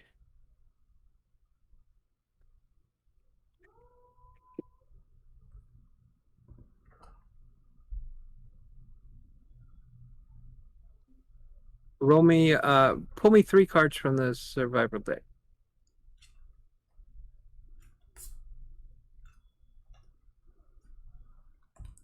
Hedge, miss, miss. Hedge is the best. Okay.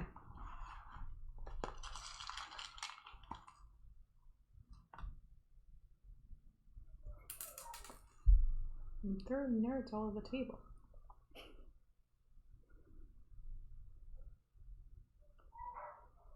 Okay, so what did you get? An edge, a miss, and a miss? Yes. Yeah. Okay, that would be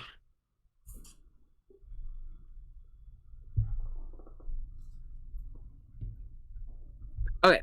So basically what you're doing is you're trying to find something useful. Mm-hmm.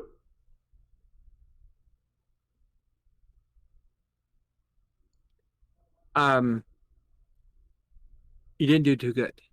You basically Mm-hmm. drew 1 gear. Um, Yeah. uh, a car you need more than that.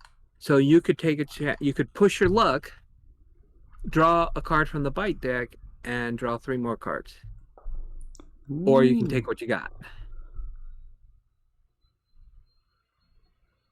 I'm gonna push my luck. Okay. You get to keep those out, right? No, I have to Yeah, shuffle. keep those out Oh, I because do? it's gonna Okay. it's gonna add to it. So If you you have push to luck. draw from the bite deck. Yeah. But I thought he said I had to pull 3 more. Yeah, if Well, you're gonna do you that, you have to draw from the you bite deck. draw from the Okay. bite deck to push your luck, and then you'll draw 3 more from the survival deck. Threat. Something Ooh. breaks. Something in your environment breaks. The gym will tell you what. Okay, My go ahead and spirit. draw the 3 more from the survival. So this bite deck doesn't get shuffled No, until a certain card comes out. right. Miss. Triumph. Oh, there you go. Yes. Hey. So how many hits did you get? It says hit at the bottom of the card. Oh, does it? Yeah. Two hits. 2 hits and a triumph. So that's actually 3 hits.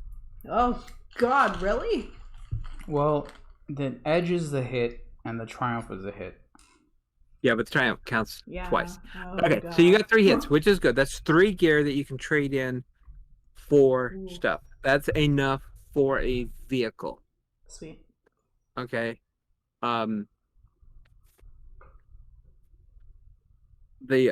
You go to open the vehicle door.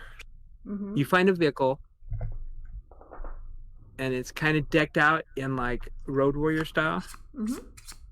and it's got keys sitting on the dash. You go to open the door, and I don't know if you've ever had a car that's been wrecked, where the seam of the door is on the front is kind of overlapped, and when you go to open the door, it's like really hard to open, Yeah. Mm-hmm. and you're like, "Arr!" And you basically have to bend the metal of the door to get the door to open. Mm-hmm. And you jump in, you grab the keys, you stick it in the ignition, you start it, it starts right up. Vroom, vroom. Virginia's one eye gets bright eyed and she starts running towards the car. Drew is ready. He hears the engine. You slam the door shut. In the hurry, the trying to get this as quickly as possible, you didn't pull your other leg in the door. Oh my God, that's such a Misty thing. You slam the door on your ankle and you hear a crack. Oh my God. I need my And doctor. pain shoots through your leg. Also Mark off dramatic two. because I don't drive. Mark off 2 stress Oh off God. your character. Drew, you're standing there. You hear the car. The door slams open. This guy runs out. He aims the car at his gun at Misty at the car that's rearing up. What are you doing? All right, so I'm guessing he didn't see me. So I'm going to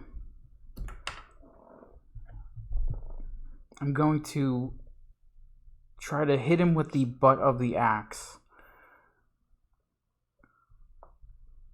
Okay. Or I'm gonna try to swing my axe onto his arm to stop him from getting a shot off. Either one will work. Which one you want to do? I'm gonna try to cut his arm off. Okay, trying to cut his arm off. Okay. Let's go ahead and just draw savagery +1 with the weapon. Ooh, that's 4. 1, 2, 3, 4. Here we go. A miss. Another miss. Another miss. Jeez. And an edge.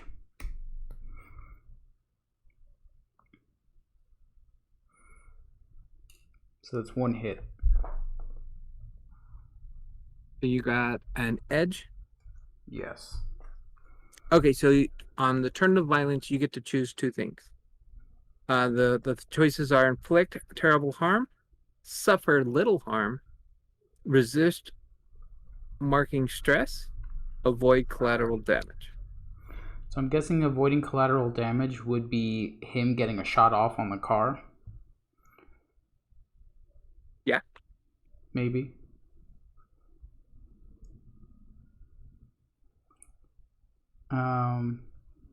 So yeah, I'm gonna inflict terrible harm and avoid collateral damage.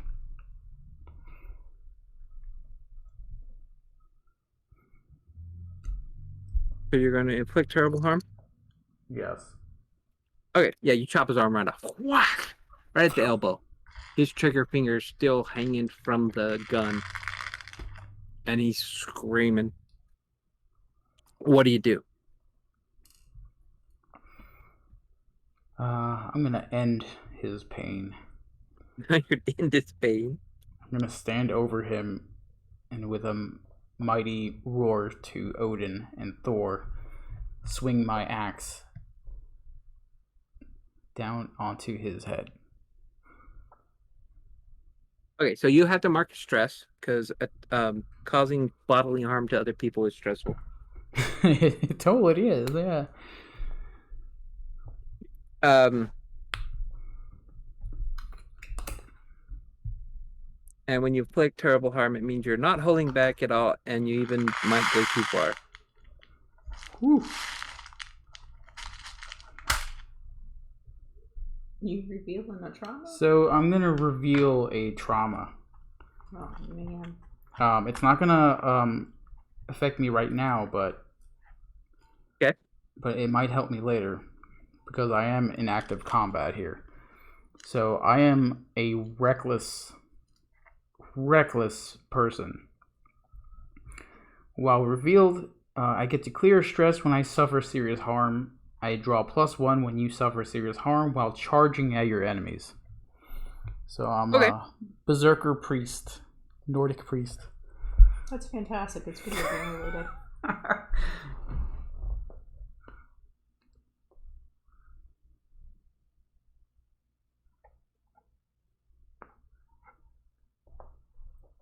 Oh, lost Timeroler.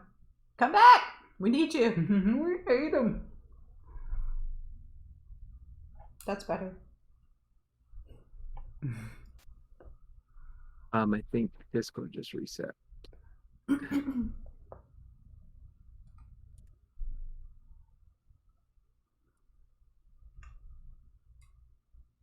Okay, I'm back.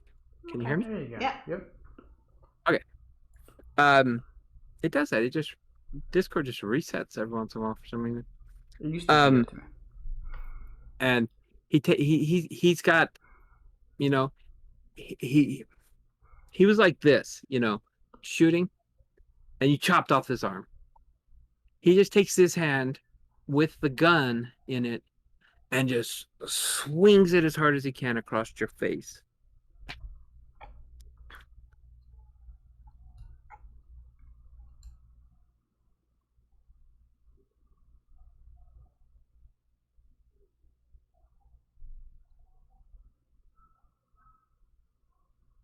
Okay, so you're gonna have to draw a card from the shuffle the survival deck and draw 2 cards.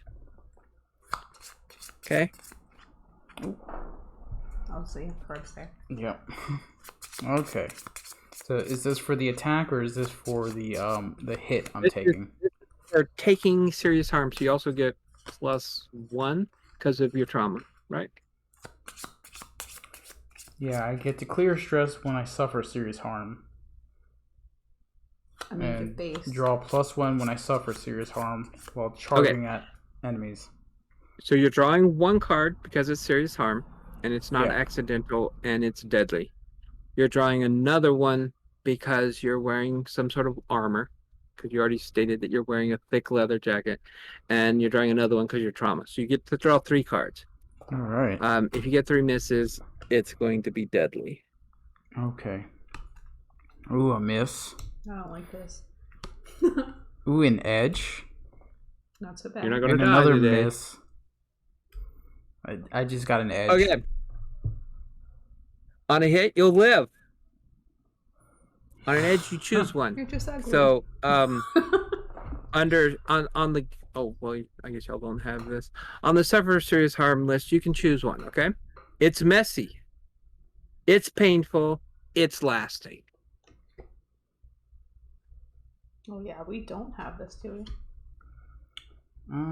It's in the book. You have it. It's on the Game Master card. Okay, yeah. So which is it? Is it messy? Is it painful? Or is it lasting? So this is the hit that I'm taking, right? Yeah, this is the hit you're taking. The hit on him is messy, lasting, and painful. Yeah, he doesn't get to choose. You don't have to choose that. This is the hit on you. I guess he's gonna leave an atrocious scar across my face. So it's No, you got to pick. Is it messy, painful, or lasting? okay. So it's painful for sure. Painful. Okay, so you have a -1 to all draws until you get some rest. Oh, I like this game. There's naps.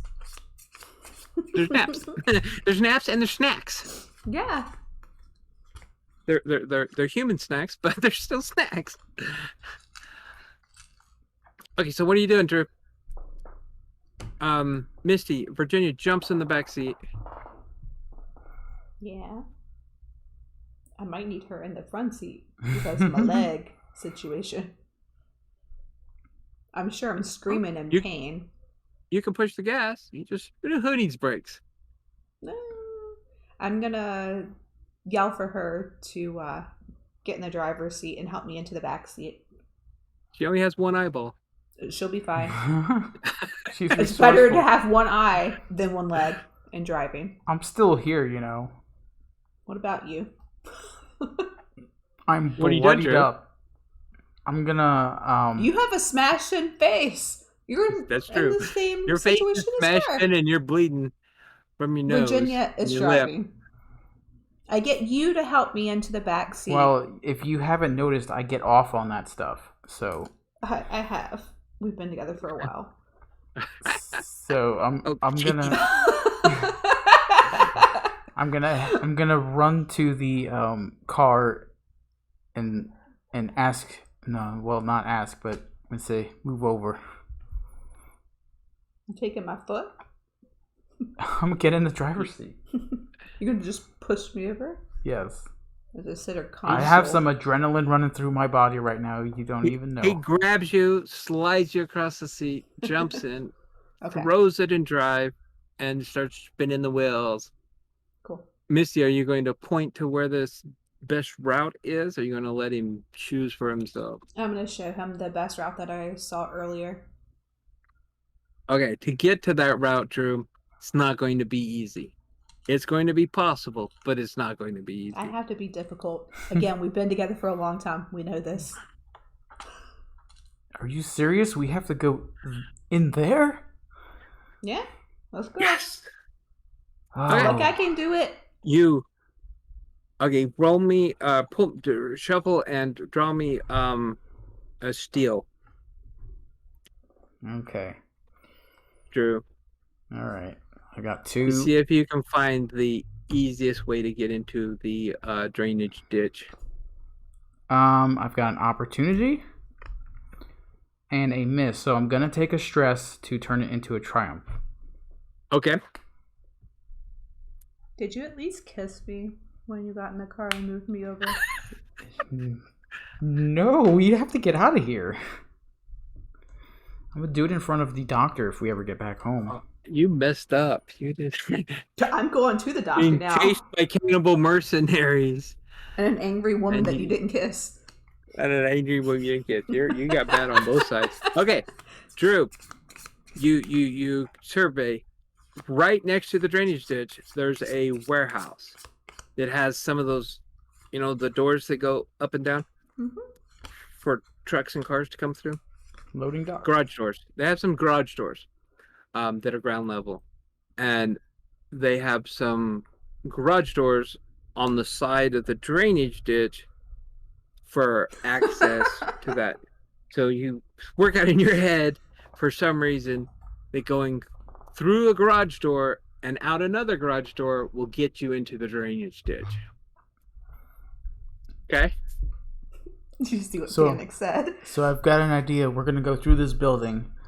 Yeah, you're going to go through this building. Out the other side, into the drainage ditch, and back home. Okay. And you're halfway home at that point. Cool. Okay, so you aim the car. You slam the gas.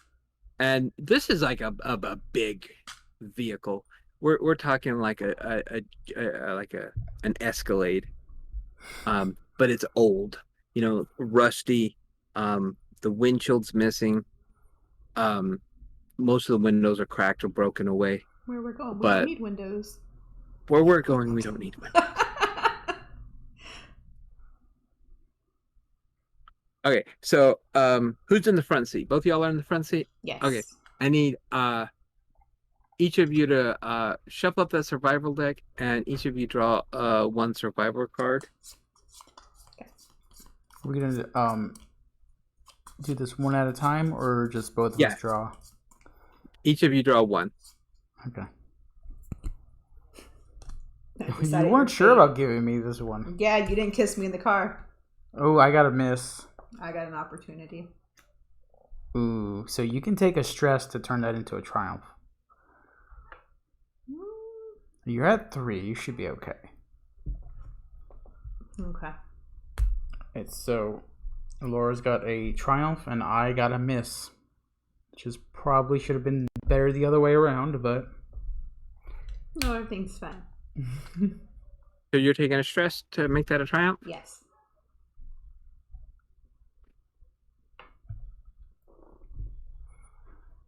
I got a miss. Okay. As you slam through this first garage door, the garage door it's made out of a bunch of metal slats so that it can roll up because it's a rolling garage door. All of a sudden, these metal slats are flying through the windshield. Your face is already ugly. It's okay. Misty, Yes. just without even reacting, throws her what was it, a unicorn backpack? Nope, it's a duck. Her duck backpack towards the windshield, blocking the metal strips from slicing y'all's heads off. It's my lucky duck. She pulls the backpack back down. The metal slats fall on the hood of the car, and you're inside a warehouse full of zombies.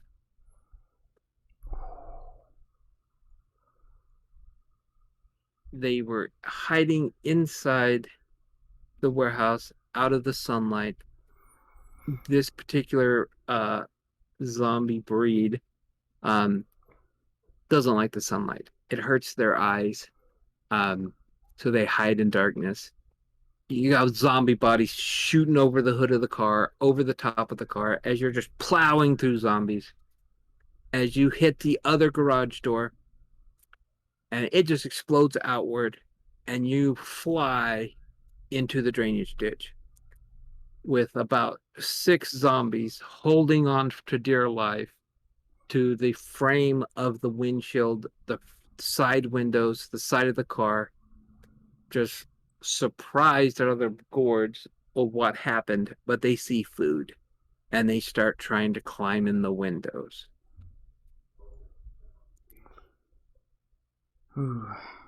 I think we should leave it on a cliffhanger since Timeroler has to go game soon. I got a phone call. I got about 45 more minutes. Oh, okay.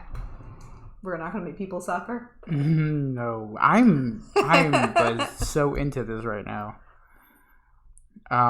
So, you got zombies crawling over the car trying to get at you from every window. We got half-blind Virginia in the back pulling out weapons.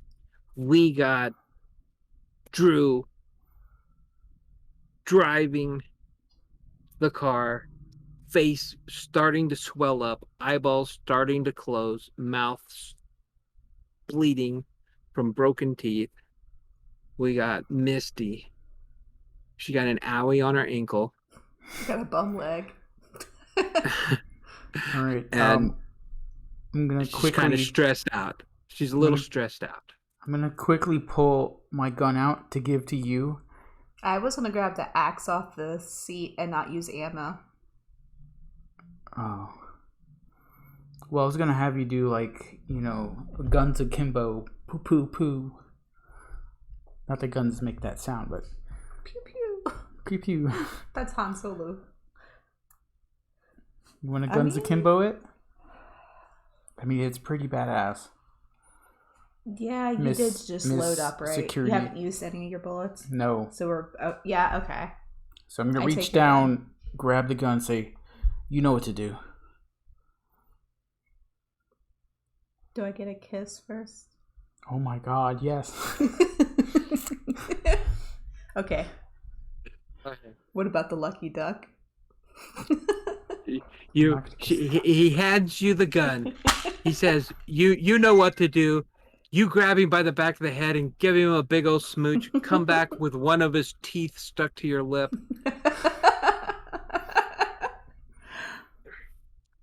And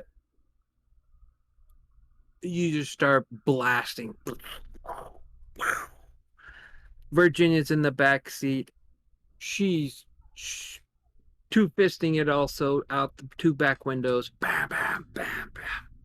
You hear a scream as one of the zombies grabs Virginia around the neck from the back window, hanging on for dear life, trying to bite her. Okay, Misty. Yeah. Okay, I need you to draw savagery. Go ahead and draw it with a +1.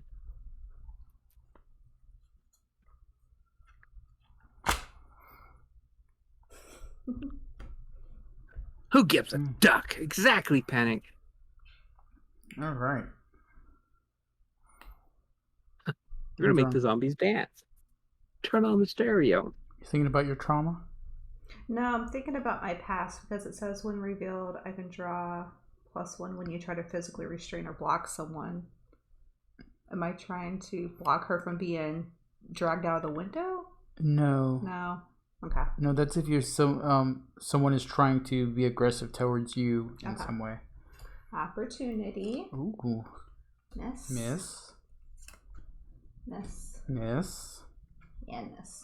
Alright, so Ooh. Gonna mark another stress. You're at 4. One more and you take another trauma. No.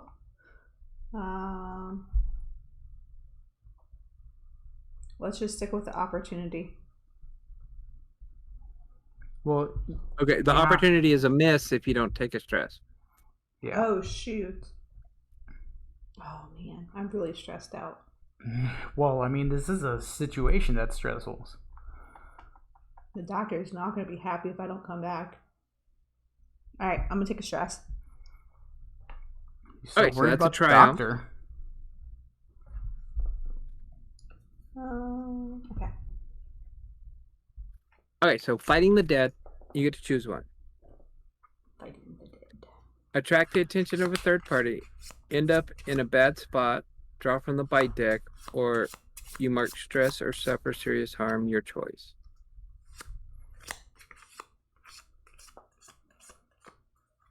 That's not some good choices at all. Yeah, I know. For a triumph? Okay, with the triumph, first, she kills half the zombies. Well, that's good. Okay, so I'm going to end up in a bad spot. Yeah. End up in a bad spot? Okay, Yep. So draw from the bite deck. Yep. Escalation. Escalation. Threat escalation. Oh, man. Current problem has taken a turn for the worse. Big time. Okay. So you're like, bam, bam, bam, bam, bam. All the zombies on the front of the car are gone. Mm-hmm. They've either been blown away or pushed off the front and drove over. Okay. I need you to pull me a survivor card for Virginia. Actually, do 2. 2. Okay. 2 survivor cards for the situation she's in. Miss. I hope you're not attached to Virginia. I kind of am. Edge. Okay. Okay, you got an edge. I did. Okay, draw a bite card for her also. Something breaks. Something in your environment breaks. The GM will tell you what. Okay. Oh, yeah, threat. Yeah. you imagine the door flies open? I'm just hanging like half blind.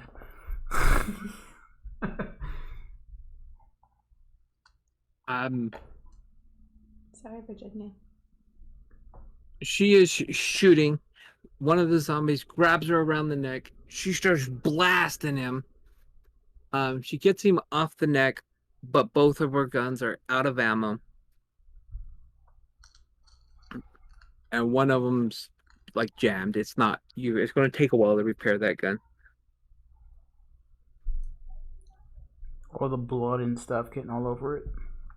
As you're trying to drive, Drew, a zombie crawls in through the driver's window, pretty much into your lap. You got one hand around on its chest, trying to push it back. It's got two hands on your arms and head, trying to just bite at your face. Yeah, it's not looking good for you. What do you do? Oh man. You're going about 60 down this ravine. How about we draw a driving check real quick? How about we draw a steel? Okay. So let's shuffle up the survivor I'm deck and draw a steel. Kennedy out because it's 7 now. I forgot to shuffle these.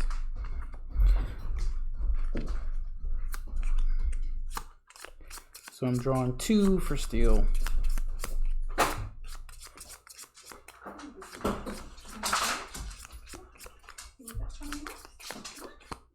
Okay, here we go. So this is for my driving skill. Yeah, this is your driving. Oh, that's a miss. And another miss. Okay. 2 misses. You're like driving. You got this zombie trying to eat your face. You hear in Virginia yelling, "I'm out! I'm out!" The car slams right into a pillar under a bridge. You and Misty fly out the front window. Virginia slams into the back seat. She's probably the best off. Going to need both of you to draw for serious harm.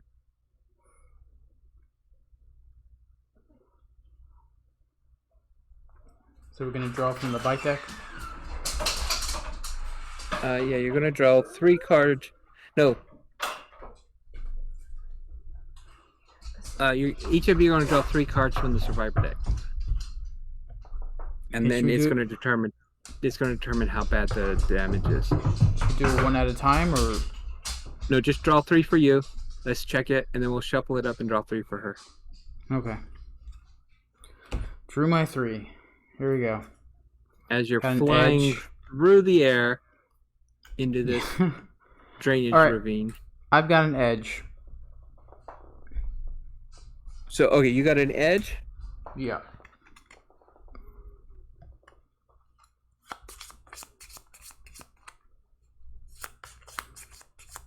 Okay. You hit the ravine, and you're the worst road rash you can imagine as you slide to a stop.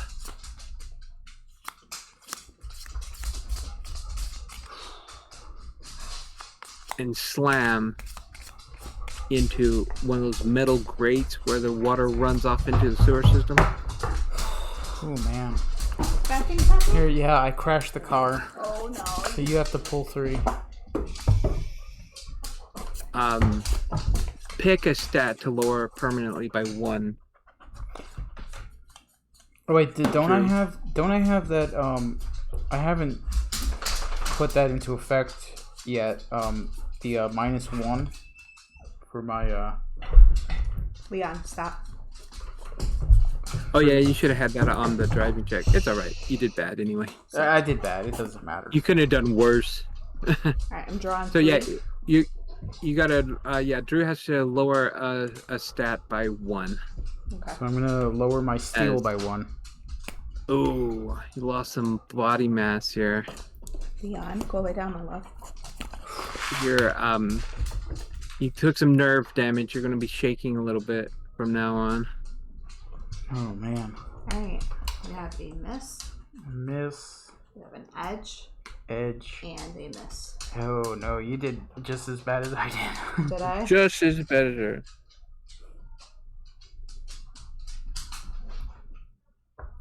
Okay. You also, Misty, have Yes. to subtract 1 from a stat.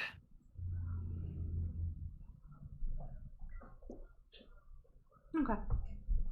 Which one are you gonna lower? Savagery.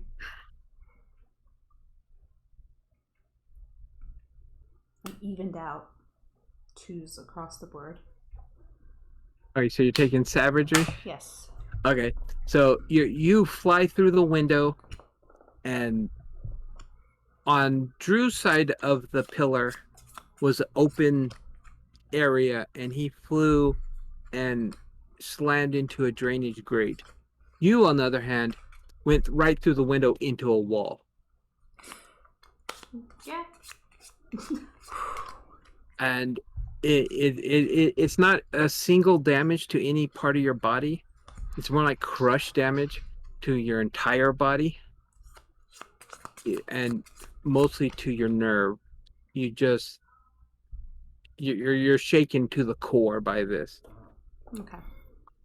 As Virginia crawls out of the back seat, she's helping you up, trying to get you to where Drew is, trying to help him up, trying to help herself up. She is also just shaken.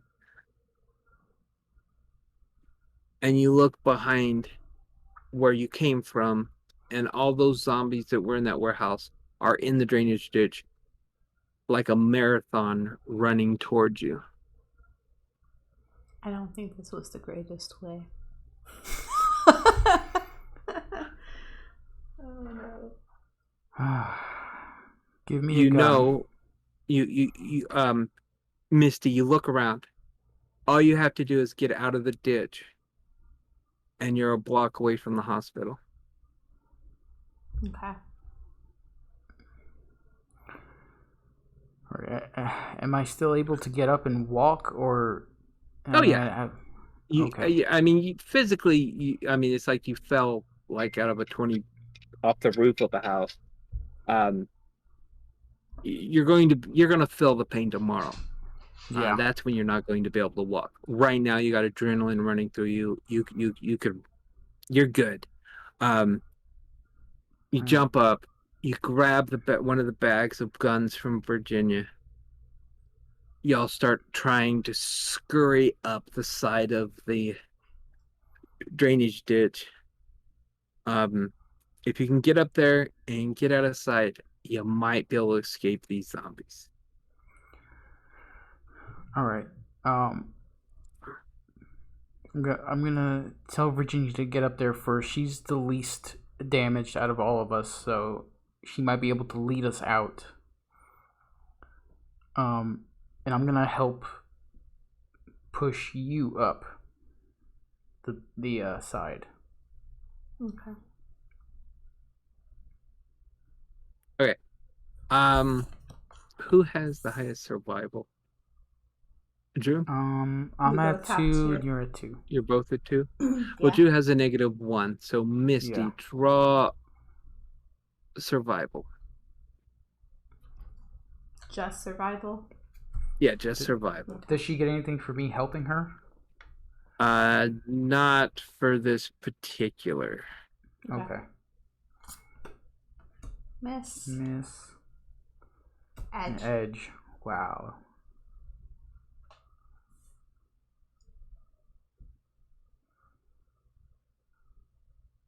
Okay. So on a hit, which an edge is a hit, you escape. You're out of the drainage ditch. But you have to choose one. If you look at zombie moves for Flee the Dead, You run into another danger or crisis. You leave something or someone valuable behind. You draw from the bite deck or suffer serious harm, your choice. You get to pick one, and I get to pick one. Oh no.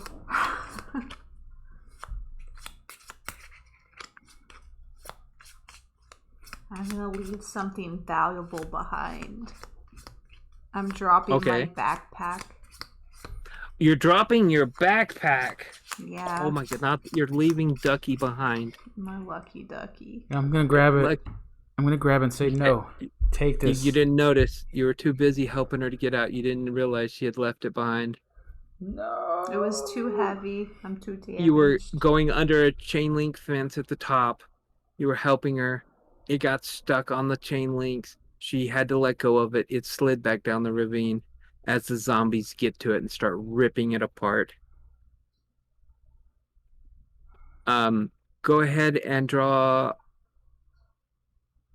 2 survivor cards, Misty. Yeah, for suffer serious harm. Miss. Uh-oh. And a miss. 2 misses. 2 misses. Okay.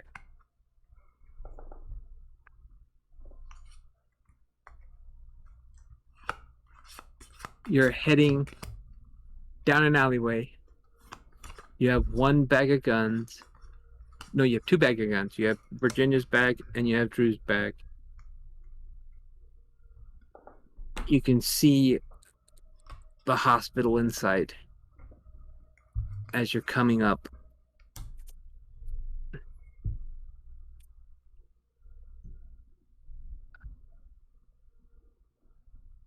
You're entering the parking lot. You see the wives and the children of the bus people are waiting there with their stuff for the bus to return. I forgot about them. I totally forgot about them. Oh no. Okay.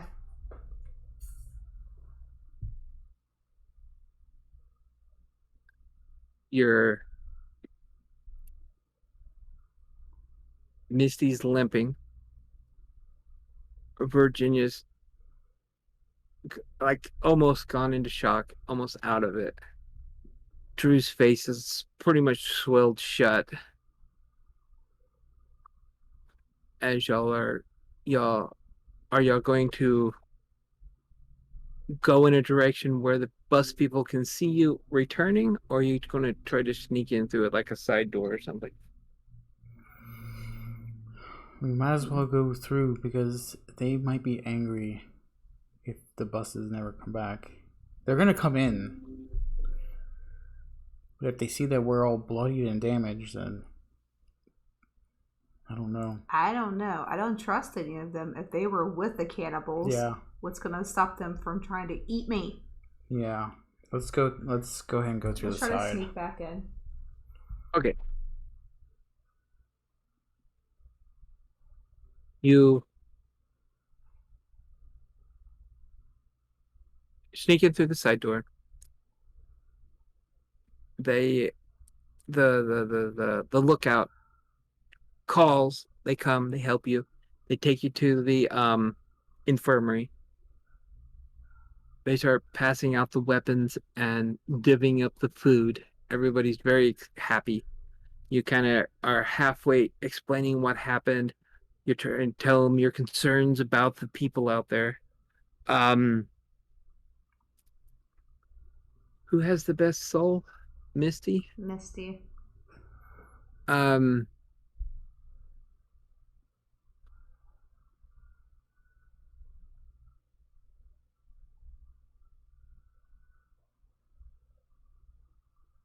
Yeah, Misty, draw survival.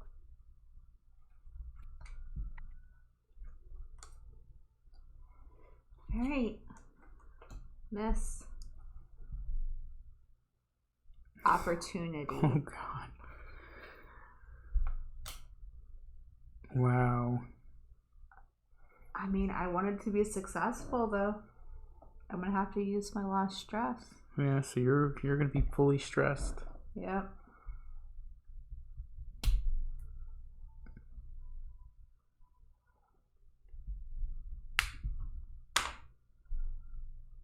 So I draw another trauma. I think so. Yeah, I believe so.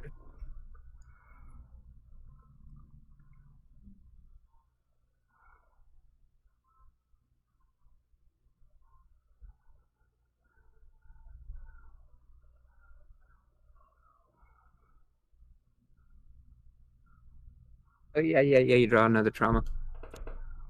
Whenever about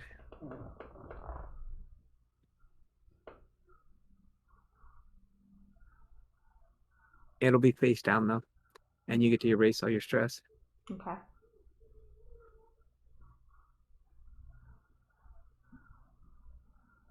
Oh. That doesn't look good. It never is. Oh. Everything's fine.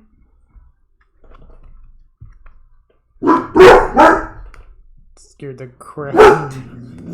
Leon, enough. No. You gonna go back in the bedroom? Come here. Mommy's fine. Okay. Just stressed. You convince the group. You are successfully explained that the people outside belong to a cult of cannibal mercenaries and cannot be trusted. And we should not help them. I'll let them know that the bus was attacked by zombies and their own zombies that they were hiding. And their friends basically shot up the bus and blew it up. I'm just gonna go ahead and reveal my trauma while this is happening. Okay. It says cold. While revealed, you cannot open up to anyone, and no one could open up to you. But I draw +2 to commit violence against a vulnerable target. Oh. I'm pissed at those people outside because they knew that those people on the bus were sick. I got it. Okay. I know what you're gonna do now. Hazel knows exactly what your desires are, and she rallies some of the others, and they go out and set the people outside on fire.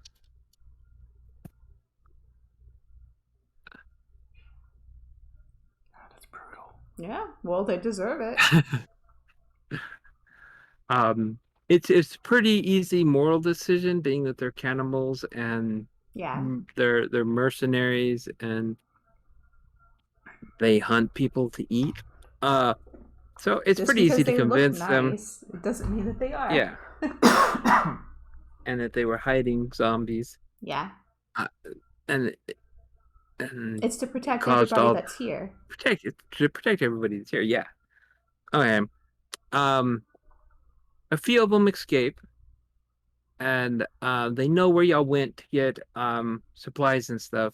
So eventually they're going to get back to their leader and the other mercenaries. You're gonna have to deal with them at some other later date, probably. But today you have food. You've got more weapons. You've survived.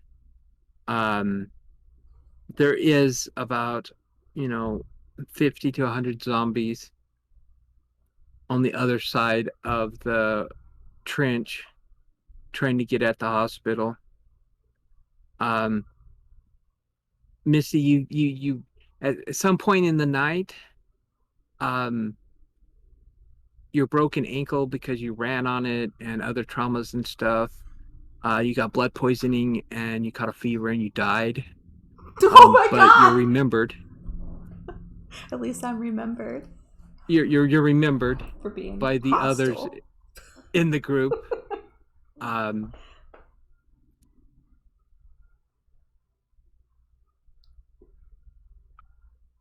the next day, yeah, Drew, it's just a bad morning. It's not good. They came to you and told you Missy's not doing good, and you go to her. She's burning up. Her veins are black.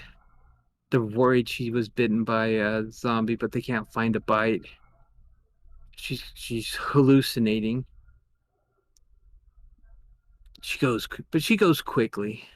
Blood poisoning, it doesn't take long for her organs to shut down. It's a good thing you kissed me in that car. So I'm gonna hold her down, and I'm not gonna wait until she turns. Ooh. Well, that's how I would want it. And I'm gonna whisper, "I'll see you in Valhalla." And I'm gonna take my survival knife. And she's like, but we named it Dice Hospital. And slowly through the temple, just end it there. Yep. That's what I would have wanted. Since your relationship was totally stretched, mutilated, and set on fire there, yeah, you got to draw another trauma, and you're just not going to be right for the rest of your life. I hope your trauma's terrible. Wow. I'm just gonna go ahead and reveal this. Yeah, just go ahead and reveal it for everybody. See how you're going to spend the rest of your time. This is thematic. I'm addicted now. Oh. I've turned to drugs and alcohol. Oh my gosh. Painkillers and alcohol. Yeah, so I get to clear stress. Barbecue. Oh, no, not barbecue. Get to clear stress when you get your fix. When you assess a bad situation, mark stress before drawing to make the move as if you drew a triumph. Oh, man. Yeah, so that was a fitting end. So my other trauma that I never got to reveal was cruel. And I didn't want to do this, and you'll know why. It says, when revealed, clear stress when you inflict serious harm on a PC. Not an NPC, but a PC. So I would have had to hurt you. Yeah, you would have had to hurt. And they must discard their highest card when they draw to suffer serious harm. Ooh. Yeah. So I couldn't play that one the whole time. I was like, I'm not killing you. I'm glad you didn't. But yeah, that's so that was the one shot. That was great. What did you think of the game? How it played? I liked it. Timeroler did amazing. You did. We're gonna have to do this again. Yeah, for sure. I think it'll go good in our game group, like Halloween night. We're gonna be hanging out. Yeah, maybe we should even do this on our 24-hour thing. I don't know. It's about children. Oh, that's right. We shouldn't kill children. Yeah.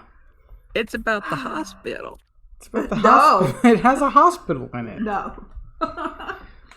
Oh man, that was rough. Yeah.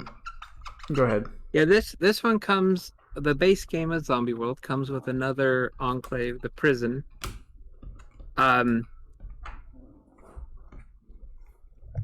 it has a whole completely different type of population, advantages, surroundings, special abilities. It also, you can get Zombie World. There's 2 expansions that are for it. Yeah, our now local game store actually has one of them. I'm not sure which one it was though. The farm and the mall. They both come with.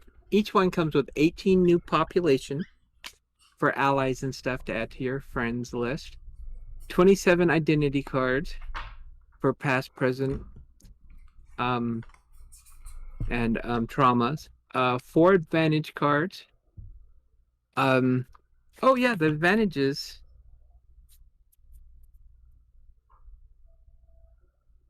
are the stuff you can pick, like cafeteria, and it tells you what happens, and like generators. We never got to use our stuff. I completely forgot. When y'all actually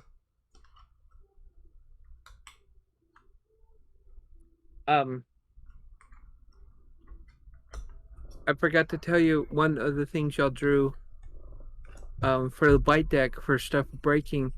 Um, while y'all were at the going out getting supplies and gasoline and stuff, the generators broke down. Oh my So when you got gosh. back, y'all didn't have no power. Ooh, I'm dead. That's It don't awesome. matter. So there's the farm and the mall. So that's cool. I think that's the one that they have at our game store. Not that we can go out tomorrow and get it. We have extra life stuff to do. But maybe Sunday. Yeah. Someday. Kind of wondering if this card here is meant to be wrote on because it's not coming off. On what? The hospital. If it doesn't come off, take the dry erase and just mark on it again and then erase it. Mine comes off just fine. Maybe it's that new marker you got. I think it's a combination of both. If you mark over it again with and then wipe it off, it should come right off. It kind of left a dark mark? skid mark. No, some of this is flavor stuff because it's on here too. But Yeah, there are But- some marks already on there, But not the side there. yeah, I'm like erasing the entire box basically. Oh man, that kind of sucks. Yeah, it's racing the whole words and everything. It's not. Man. Oh well. Yeah, that's No big deal. crazy. It might be your card might not have the glossy coat on or something, because mine erased just fine. Does do the other ones have the glossy coat on it? Because that one didn't look like it had any gloss on it, honestly. It looked like a regular card. Mine looked like a regular card. It doesn't have a glossy coat. I don't know. If anything, we can always buy another copy. We could just make another one. Yeah, I guess you don't have to mark them off on there. You can draw the cards. I forgot that it came with the advantage cards, and you can just draw them. Yeah. That's Zombie World. Yeah, it was really awesome. I like that. You know, it gives you the freedom to be creative, but at the same time, it limits you to what you can ask. So that way you're not thinking too hard. So people that don't really play these games and aren't creative enough to like push a story forward don't really have to. They can just pick a question from the sheet and ask that. Yeah, it's very helpful for people that aren't used to role playing or whatever, and for people who are used to role playing and stuff, it gives you enough freedom. But it's also not a sandbox. You can't just pick anything you want. You kind of have to follow the rules and stay within the zombie motif, and it kind of keeps you from getting off the rails too much and staying with the. So yeah, they did a really good job with it. I like it. Yeah, I definitely like it. You think your group would like it? Have you tried it with them yet? It's not that my role playing group. Nah, they're not into horror role playing, zombie kind of. They're not really into the survival. They're more into role playing and fantasy magic stuff. Well, you always got us. I had to trade in a birthday wish to play Vampire the Masquerade with them. Oh my gosh. But it's Not alright. cool. It's All right. 90% of the games I like to play, because I like to play D&D. I like to play Mutants and Masterminds, which is a superhero game. I like to play Star Trek, Shadowrun, and they all like those just great. And so when I want to play Vampire, I just have to twist some arms. I don't give them a choice. I just tell them, but I don't, pull it out as often as I could. Yeah. Because I know it. They're with like Vampire and kind of like with this one. You kind of Misty have to dance, play. zombie dance. You have to play the bad guy. Yeah, You kind of have to have a bad side to you, and my players have difficulty playing the bad side. So it works out really good because I'm good at playing the bad side, and so um, as me running the game, I get to be all the bad guys, and they get to be the good guys, and it works out really good. yeah. Cool. But in like games like World or Vampire, you kind of have to do the bad stuff, and they're like, we don't know what to do. We're not bad See, people. I We don't don't think have about that these things. problem. Like, I'm okay with playing somebody Yeah, that you is a burnt the whole traitor group of or people up. I You know. sent a lynch mob out. I did. No lynch about that. They I deserved it. denied people from coming in, which saved us in the long run. Well, I'm us. thinking of real life situations. Like, if I was in that situation, I wouldn't let all these people come in that have nothing to offer. But that's the beauty of this game. You get to be put in these situations and role play it, Yeah. and then go back and say, "What have I become? What am I?" That's the true Misty. Not rainbows all the time. Yeah, and you left your duck. I was for sure you were gonna leave me behind. You're like, No, sorry, I dude. left my duck. But And the zombies ate him. yeah, that's great. So yeah, absolutely love this game. I would no doubt buy a second copy just to keep it around in case the first one gets all messy. Yeah. I'm definitely gonna go and look for the expansions for it. It's so good. It is so good. And even if you're not into the whole zombie theme, if you're into you can create something that's not really zombie, centered around the zombies. I mean, you can have them there, but like you have, other threats and other dangers that you can put out there. Yeah. And so it's very versatile. So you can switch it up a little bit. You can add a few zombies here and there for the effect, and you can put the more dangerous type of monsters out there, and that's humans. Yeah. So, or if you really want to, you can create look a at whole. Timeroler. He's dancing. Oh, you got the. You got it. You Got won. the calendar. You silly duck. I know. But yeah, I absolutely love that game. That is for real going to come back to the table. And I would recommend it for anyone who's into being creative and has friends that aren't really role playing types. Yeah. Because it can really get someone into it. It's very much more like a story game than a standard role playing game. Because as you saw, you don't like I attack, I do damage. They attack, they do damage. I attack, do damage. No, you just say, okay, this is the situation. You pull some cards. What happened? Yeah. And so it's more like telling stories rather than doing battles and rolling dice. And rolling dice. And as you saw, like you gave us a more of an action oriented one shot more than a horror survival type. Like, we barely drew from the bite deck. Every so often we did, but most of our actions were against, other people and stuff like that. So it was way more action oriented, which I absolutely loved. Yeah, I had more encounters against other survivors than zombies. Yeah, but however, that last scene with the driving. I can't believe you wrecked the car. It's not like you were doing other things at the time. Dude, that was you had the one best. Job, like, Drew. You had one job. That was the best. Like, you can't get better than that. Smashing a car into the pylon and just launching people through the windows and being so damaged and still making it home. Where I died. Yeah. From slamming your ankle on the door. Do you know at what point you died? Yeah. Yeah. Crawling through the chain link fence at the top of the thingy. You scratched yourself and got tetanus.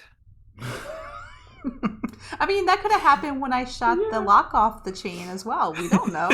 You could have gotten a piece of that chain stuck in your leg or something. Yeah. Who knows? Only Timeroler Oh, knows. I know. She drew 3 cards and she got miss on her Yeah. serious harm. Yeah. And it's It like, was if you get bad. triumph, it's a minor flesh wound that you can talk to your friends about. It's a cool scar. If you get an edge, You did. it can cause some serious damage, but you'll live. Miss, you'll die. Yep. Your DM will tell you when. Yeah. That's great. I was like, right. uh-oh. Well, the game's almost over, so that's good. That's one person down. But like if you're playing in a regular game and somebody gets that, you just draw some more cards and you got another character. Yeah. And you keep going. It's all about all the survivors in the Enclave, not just the stars. Yeah. Well, we are going to raid into Wigsby. He's playing Yay! Fury of Dracula. Fury of Dracula. If he's That's a still good game. on. Oh, wait. Did he? Did he literally just go off? Hang on. Did he freaking literally sad. just raid you? No, he might not have. Oh, he must have went off. Okay. Well, we're gonna raid Tailwagon now because they are on. He's just ending. Okay. You doing it? Yeah. Okay. Oh, they're playing Truck Off. That's a food truck rolling right? Yeah, I think so. That's pretty cool. And Drew's gonna go give me chicken nuggies What? because it's past dinner time. I don't feel like going outside. Okay, we're gonna go get chicken nuggies now. Not after everything. Because you killed me. Chicky nuggies. Are they dino shaped? No. No, they're zombie shaped. They're zombie shaped because I'm gonna bite his arm off. All right, guys. So let's head over to Tailwagon. Thank you, Timeroler, for doing an exceptional job. We absolutely love your storytelling. Such a great game, and let's do it again. Yeah, we'll have to plan it again sometime. All right, guys. We will see you on Monday. Yep. We're playing the Night Cage on Monday. Were we supposed to do something on Sunday? I was doing Monday first. Okay. Monday, we're doing the Night Cage here. Tomorrow, we're going to be playing Jackbox games with the whole card for their charity stream for Extra Life. And Sunday, we're going to be on with Games of Fire and playing Werewords. So we have a busy weekend. All right, guys. So with that, we say good night. Good night. Okay, bye.